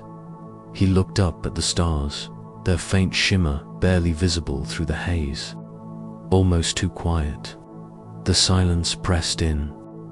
For a moment, he wondered if this was it, if maybe he had finally punched something too hard, broken something too big to fix. He thought of home, of cheap apartments, of heroes who shouted too much, and villains who never learned. I wonder if anyone's still out there. Something moved in the distance. He turned. A flicker of light, faint but steady, pulsed among the ruins, golden, soft, not like the fire of war, but like the first dawn after a storm. He squinted. The air around it shimmered, distorting like heat haze. As he approached, the ground began to change. The scorched metal turned to stone, the ash to dust, and in that dust grew flowers, brittle, ghostly things that crumbled to powder when he brushed them with his glove. The light spoke without words, not a voice exactly, but a feeling warm, endless, familiar. The sound of faith so deep it had forgotten its own origin. Saitama stopped a few meters away, staring at it. "You're different. Not like the others." The light pulsed again. If it had words, they would have been something like this. "You do not belong here, mortal. Yet you walk where gods have fallen." He scratched his cheek. "Yeah, that keeps happening. You have broken what cannot be broken. You have silenced the storm." "Huh? Why?" Saitama hesitated. No one had ever asked him that before. Not seriously. He thought about it for a long moment, the light of that golden aura washing over him, warm and gentle. "I don't really know," he admitted. "I just do what feels right, I guess. Sometimes that means helping people. Sometimes it means punching big angry guys made of fire. It's not really complicated." The light flared brighter, flickering like a heartbeat. "You are not meant to exist. Yet you are here. The warp cannot hold you. The gods cannot read you. Even I cannot reach you." He frowned. "Whose I?" The light shifted, condensing into a form. A figure stepped forward, golden and radiant, its outline flickering between man and myth. A face half hidden behind a halo of burning light. Even Saitama, who had seen impossible things, felt the weight of its presence. The Emperor of mankind stood before him, or something that claimed to be. Saitama blinked. "Oh, you must be the big guy everyone keeps talking about." The Emperor's gaze was calm, patient, filled with the kind of sorrow that could only come from watching eternity repeat its own mistakes. "You are not of my design," he said. "Yet you stand as proof that something beyond design exists. Chaos cannot corrupt you. I cannot control you. You are freedom." Saitama shifted uncomfortably. "That's a lot of responsibility for a guy who just wanted groceries." The Emperor's lips curved, not quite a smile, but close. "Perhaps that is why you endure." For a moment, the two stood in silence, the man who wanted nothing and the god who wanted everything. Around them, the air shimmered with the soft hum of creation remembering itself. Then the Emperor spoke again. "Do you know what chaos truly is?" Saitama shrugged. "Bunch of loud weirdos who can't mind their own business." The Emperor's voice was quiet. "Chaos is want.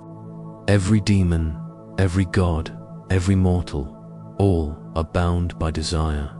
To change, to conquer, to consume. Even I was not free of it." He paused. "But you are the absence of want, the stillness between stars. Perhaps that is why they fear you." Saitama looked down.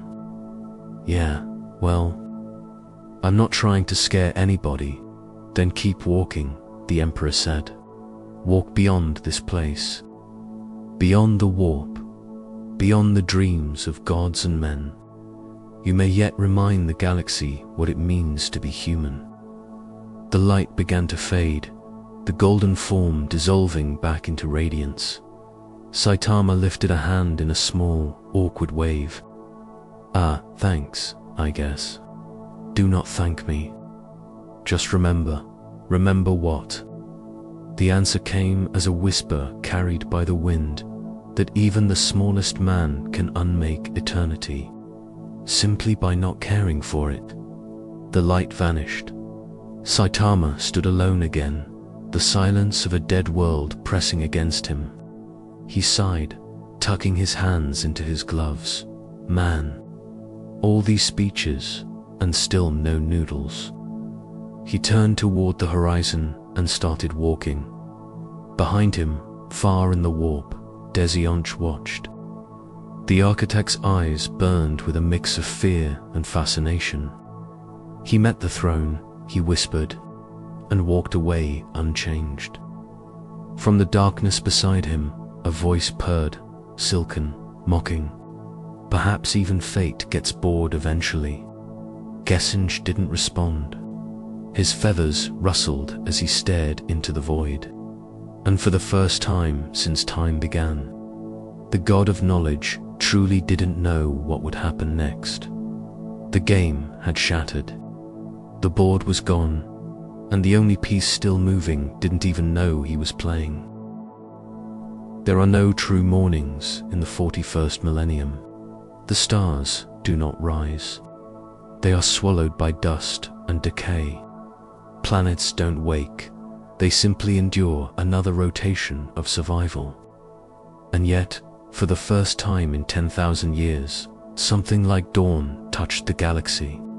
It wasn't sunlight or divine radiance. It wasn't even warmth. It was awareness. A faint pulse across the void, soft as breath, strange as mercy. Every astropath felt it. Across the segmentum solar, cries echoed through cathedral hives, as minds accustomed to madness glimpsed calm for the first time. The warp, usually a storm of screaming thought, felt eerily still. Fleets adrift in the Imperium found their Geller fields, flickering not from assault, but from peace. It spread like a heartbeat, subtle but unstoppable. Traveling through the currents of unreality, at its center was one man, standing on the edge of a dead world. Saitama looked out at the horizon of Gryax. The sky was fractured but clearing. The planet's blackened surface cracked open, thin lines of light bleeding through, as if the planet itself were trying to remember color. In the distance, rivers of molten steel glowed like veins, and above them hovered a single tear in reality, a slow, lazy shimmer in the air. The last remnant of the warp's grasp. He stared at it with mild irritation. Still here, huh? Behind him, the wind shifted. A low hum rose from the ruins, like something deep beneath the planet's crust was waking again. He sighed. Great. Another thing to punch. But it wasn't rage he felt. Not fear, just weariness. A kind of eternal fatigue that reached beyond the body, into something more human. The shimmering tear flickered down from within it. Figures began to emerge. Not demons, not soldiers. Shadows made of memory. They wore faces he didn't know, but somehow recognized. Warriors in golden armor, cloaked priests, even a small boy clutching a data slate. Every one of them stared at him with the same hollow awe. You shouldn't be here, Saitama said quietly. They didn't answer. They were fragments, echoes of lives swallowed by faith and fire. The warp was trying something new, no longer to corrupt, but to understand. He stepped forward, studying them. Their outlines trembled in the half-light, flickering between real and unreal. One of them, a custodian, helmet in hand, spoke at last, his voice like glass cracking under weight. You are not God, but you unmake gods. Saitama frowned. Yeah, I keep hearing that. You end things, the echo continued, and yet you do not replace them. He looked at the man's face. There was sadness in those eyes, resignation, as though the very concept of faith had become tired. I'm not here to replace anything, Saitama said softly. I'm just walking. The custodian's shape rippled, his voice a fading whisper. Then walk carefully, stranger, for even peace can kill. And then he was gone. The others faded too, dissolving into motes of light that drifted upward and vanished.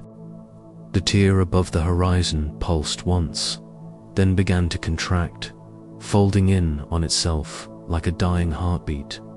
But just before it closed, something vast pressed against it from the other side. The warp shuddered. The clouds froze. Every molecule of air on Greyx seemed to hold its breath. And through the shrinking wound, Saitama felt it again, the gaze. Not Khorne's fury, not Tezentch's cunning. Something deeper, older, the collective awareness of the warp itself, staring out through its scar in reality like an eye, watching its own dream. For the first time since he'd arrived in this universe, Saitama felt small. He wasn't afraid. He simply understood, in a quiet, detached way, that the thing staring back at him was everything. Every thought ever felt, every soul ever born, every scream ever forgotten. The warp wasn't alive in the way mortals understood it was life. The raw, unfiltered essence of consciousness, endless and directionless. And for some reason, it was looking at him. The ground trembled.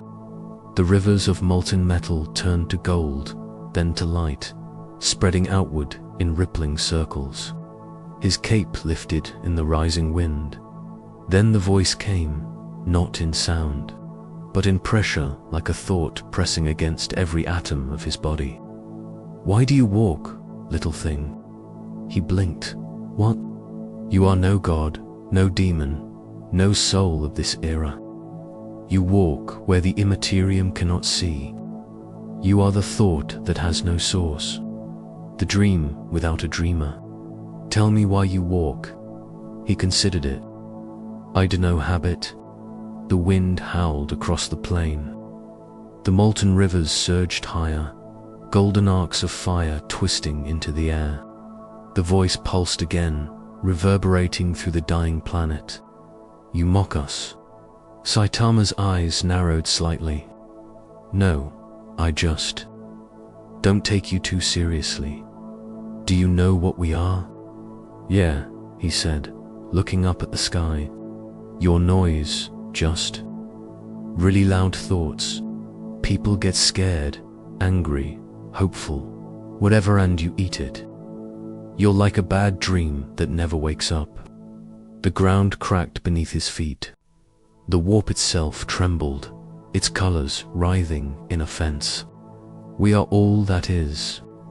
We are faith and madness and creation and decay. We are the sum of every mind." Saitama shrugged. "So you're just everybody arguing forever. Sounds boring." The silence that followed was so deep it bent time. The shimmer in the air pulsed erratically, as though the concept of insult had just been introduced to the very heart of chaos. Then, like laughter, it rippled. Not mockery, not rage confusion. For the first time, the warp didn't know what to feel. Saitama looked at the closing rift. "You should probably get some sleep. You sound tired." The light began to dim. The molten rivers cooled, the wind softened, and the tear in the sky slowly sealed shut, leaving only a faint scar of shimmering gold. And just like that, the galaxy exhaled on terror. The High Lord stirred from restless dreams. The Astronomicon flared bright, then dimmed again, flickering like a candle guttering in the dark. In the halls of the Adeptus Custodes, warriors woke from meditative trances they could not remember entering. Across the stars, whispers spread of an impossible Comptha warp retreating, demons faltering, astropaths hearing only silence where there had always been screams, but none of them understood the cause. They only felt the echo, a quiet step across eternity. Saitama stretched his arms, yawning. Well, guess that's done. He turned, kicking a piece of broken metal off the edge of a cliff. It fell for a long time before disappearing into the molten mist below. Now if I could just find one working ramen shop. Far above him, the stars flickered again. One by one, they began to realign, an ancient pattern shifting ever so slightly. In the warp beyond perception, the chaos gods argued. Khorne rumbled, his fury mixed with reluctant admiration. He broke the storm, and he didn't even mean to, Dezinch whispered, almost reverent. He did not change the plan. He erased the need for one. Nurgle laughed softly, rot blooming like flowers in the dark. Even decay cannot touch boredom. Perhaps he is my truest kin. And Slaanesh smiled, tracing a claw along a mirror that reflected nothing. He feels nothing, desires nothing. A perfection of emptiness. How exquisite. None of them noticed the quiet shimmer that moved through their domains, gentle as breath, invisible as thought. A ripple of peace, spreading outward, the first true stillness the warp had ever known. And somewhere between that silence and the mortal stars, a man kept walking. He walked for what could have been minutes or centuries. The world beneath him had stopped obeying time long ago. Each step echoed, not through space, but through the memory of it, like walking across the idea of ground rather than the thing itself. The skies of Greyix were calm now, but calm in the way a battlefield feels after the last soldier dies, too still, too quiet, too absolute. The air carried no sound. Even the distant hum of decaying machine spirits had faded. The ashes of a dead forge world hung in suspension, unmoving, as if afraid to disturb the peace he'd left behind. And yet, as Saitama walked, he began to notice something new, a warmth. Faint at first, like sunlight filtered through memory. It came not from above, but from the world itself, seeping through cracks in the ruined earth. He stopped at the edge of a valley that had once been a manufacturing basin. Now it was a lake of light. Liquid radiance pooled where molten metal had cooled, shimmering gold and white. It didn't burn, didn't blind, it simply existed. And deep beneath that still glow, something moved. Saitama crouched at the edge, peering into the depths. For a moment, he saw his reflection. Then, slowly, another appeared beside it. The figure rising from the golden lake was neither man nor god. It was made of light, and yet somehow older than Etan, echo of something forgotten, unfinished. A shape half human, half simple. A halo of runes encircled its form, each one burning faintly with the weight of countless prayers. Great, Saitama muttered. Another glowy guy. The being's voice came not as speech, but as feeling. It was calm, serene, and infinitely vast. You misunderstand, Wanderer. I am not here to test you. I am what remains of what you have undone. Saitama blinked. You mean the other guys? The angry ones? The light pulsed gently.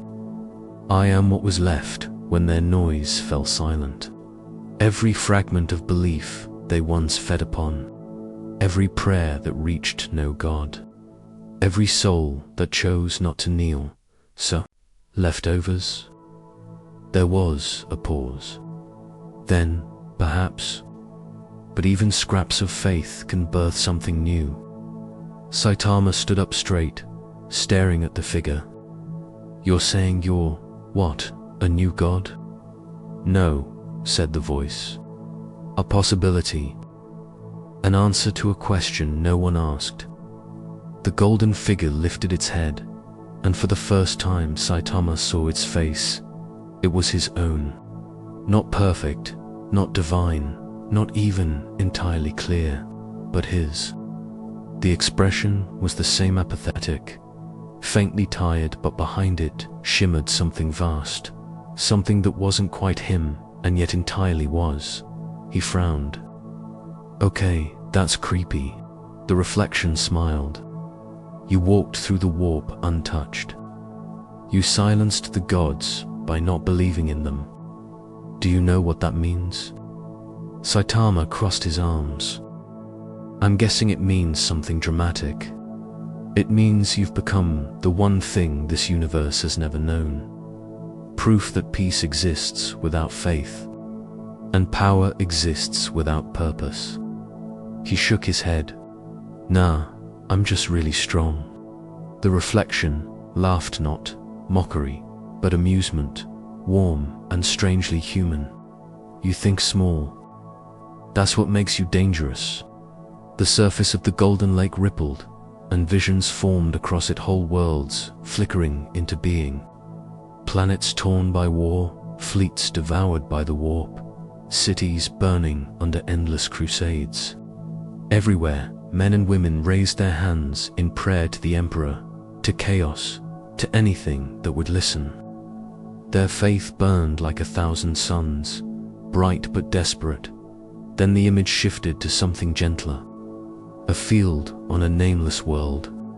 Children playing beneath a broken sky. A man repairing a rusted plow. No banners, no sermons, no war. Just people living.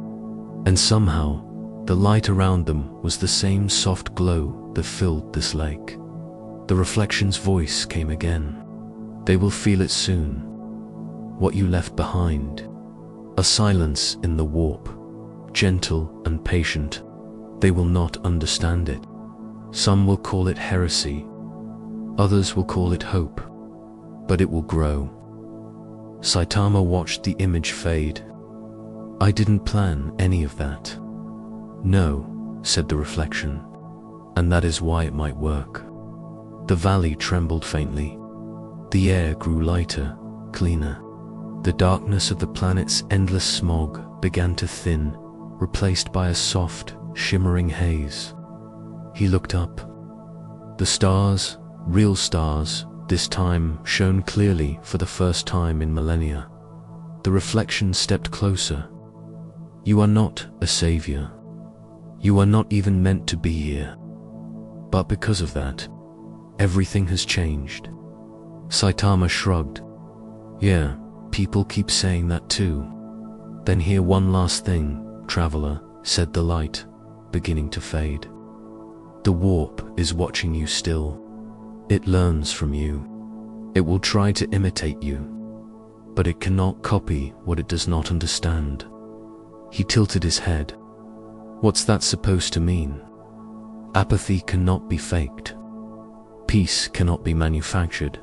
And you, Saitama, you cannot be worshipped. The last word echoed, rippling through the valley like a sigh. The light dissolved into mist, sinking back into the golden lake until nothing remained but a faint shimmer. The world went quiet again. He stood there for a while, staring at the reflectionless surface. Can't be worshipped, huh? Sounds fine by me. The lake brightened once more, this time not from any divine power, but from something simpler, sunlight. Actual sunlight. The ash clouds above had finally cleared, letting real warmth fall across the ruins of Greyix. For the first time, Saitama smiled. Just a small, tired smile, but real. Guess it's about time for lunch. He started walking again, leaving the lake behind him. Each step left faint prints of gold on the cooling earth, glowing briefly before fading. Far above, the void between stars rippled not in anger or despair, but in curiosity, because something strange was happening. The Astronomicon flared once more, brighter than before, but different, its light no longer harsh or desperate, but steady. Across the galaxy, Psychers felt the change. Demons recoiled. Pilgrims wept. And deep in the imperial palace on Terra, the golden husk of the Emperor stirred, just slightly, as though feeling something long forgotten. It wasn't worship. It wasn't fear. It was balance. And at the center of it all, the man who'd caused it walked away, hands in his pockets, thinking mostly about whether space ramen was a thing. The sun on Grey Exif, it could still be called, that was fragile. A dim, imperfect circle trembling through layers of smoke and ash. But its warmth touched the world all the same, casting long shadows through the wreckage of a civilization that had forgotten what daylight meant. The ruins shimmered faintly in gold, not from fire, but from something older and purer, peace that had outlasted its purpose. Saitama walked alone through the quiet, his boots crunched softly against fragments of shattered ceramite and melted glass. The wind no longer carried hymns or screams, only the faint rustle of settling dust. For the first time since he'd fallen into this universe, he could almost pretend he was home, just another ruined city after another random battle. The smell of burned metal and ozone filling the air. He stopped near what had once been a Mechanicus Plaza, now half buried beneath debris. A broken statue lay toppled on its cider, figure of the Omnissiah, its cog-shaped halo cracked, its mechanical face eroded by heat. He brushed off some ash, studying it. Beneath the damage, a faint inscription was still visible. The machine knows no rest. He smiled faintly. Guess that's not true anymore. Above him, the air shimmered again, but not violently this time. It was a whisper rather than a scream, a ripple rather than a tear. The warp, vast and endless, seemed to watch him from a distance, not with hostility, not even with curiosity, with something almost like hesitation in its depths. The Chaos God stirred. Khorne's realm was quieter now, the rivers of blood flowing sluggishly, uncertain of purpose. The Blood God sat upon his throne, staring at the crack still running down his molten hand. He struck without intent, he growled, and yet the strike remains. Dzinch hovered above his pool of fractured time, feathers dimmed, eyes shifting restlessly. He has erased consequence. Even I cannot find a single thread that leads beyond his footsteps. Nurgle hummed softly, tending to a garden that refused to rot. How wonderful, he murmured, his laughter deep and gentle. Perhaps even the universe must rest eventually. And Slaanesh, reclining upon a throne of mirrors that no longer reflected pleasure but stillness, traced a claw along the air. He has taken beauty from excess, they whispered. A perfect void so complete it offends me. For the first time in eternity, the four gods were silent together. In that silence, something else began to move, a flicker of light that wasn't warp, wasn't materium, wasn't even thought. It passed through their realms like a breeze through dust. Where it touched, the howling ceased. The warp's endless screaming quieted, not from defeat, but from understanding, even chaos. In all its infinite hunger, knew when it was time to pause. Back on Greyox, Saitama found what he'd been looking for, a half-buried supply depot. Its walls melted and twisted, but the interior still intact enough to hold a few sealed rations. He tore one open, sniffed it, and shrugged. Not great. But food's food. He sat on a chunk of broken machinery, legs stretched out, eating quietly while the dying sun painted everything gold. It was absurd, really the end of gods, the rewriting of cosmic law. And he was still sitting here, chewing on something that tasted vaguely like burnt soy. He smiled. still better than supermarket brand Ramon. Somewhere, far away, a breeze moved through the ruins, carrying faint echoes of prayer. But they weren't prayers of fear or desperation. They were softer people in distant corners of the galaxy whispering words they didn't even understand. Not to him, not to the Emperor, not to the gods, just to the silence that had returned to the stars. For the first time in millennia, the warp was navigable. Ships that had been lost for generations blinked back into real space. Pilgrims felt hope without frenzy. Even demons, confused and dazed, faded into dormancy like wolves falling asleep after a long hunt. And on Terra, beneath the endless gold of the Imperial Palace, the Emperor opened his eyes. Just for a moment, it was not a grand awakening, not a blazing resurrection. It was a blinker fraction of awareness cutting through the dark. But in that instant, he saw everything. The shattered forge world, the quiet, godless peace, the man who had undone an age without meaning to. And he smiled. Not the smile of a ruler or a savior. A small, weary, human smile. The Astronomicon pulsed once, its light shifting hue from cold gold to gentle white. Across the Imperium, astropaths felt it as a whisper brushing against their thoughts. He walks no name, no legend, just that. Saitama finished his meal, dusted off his hands, and stood. The horizon shimmered faintly, promising distance. Maybe another planet, maybe another fight. Maybe another place with food that didn't taste like rust. He stretched, yawned, and started walking again. Behind him, the light in the sky lingered a little longer than it should have soared. Endless, refusing to fade, and in the warp. In that great sea of chaos and cruelty, something impossible remained. A quiet place. A still point in the storm. It wasn't a throne. It wasn't a temple. It wasn't even a name. Just a path, a trail of footprints, made by someone who never meant to leave any. A reminder that in the grim darkness of the far future where there is only war, there was once, briefly, peace. And it came from a man who never asked for it.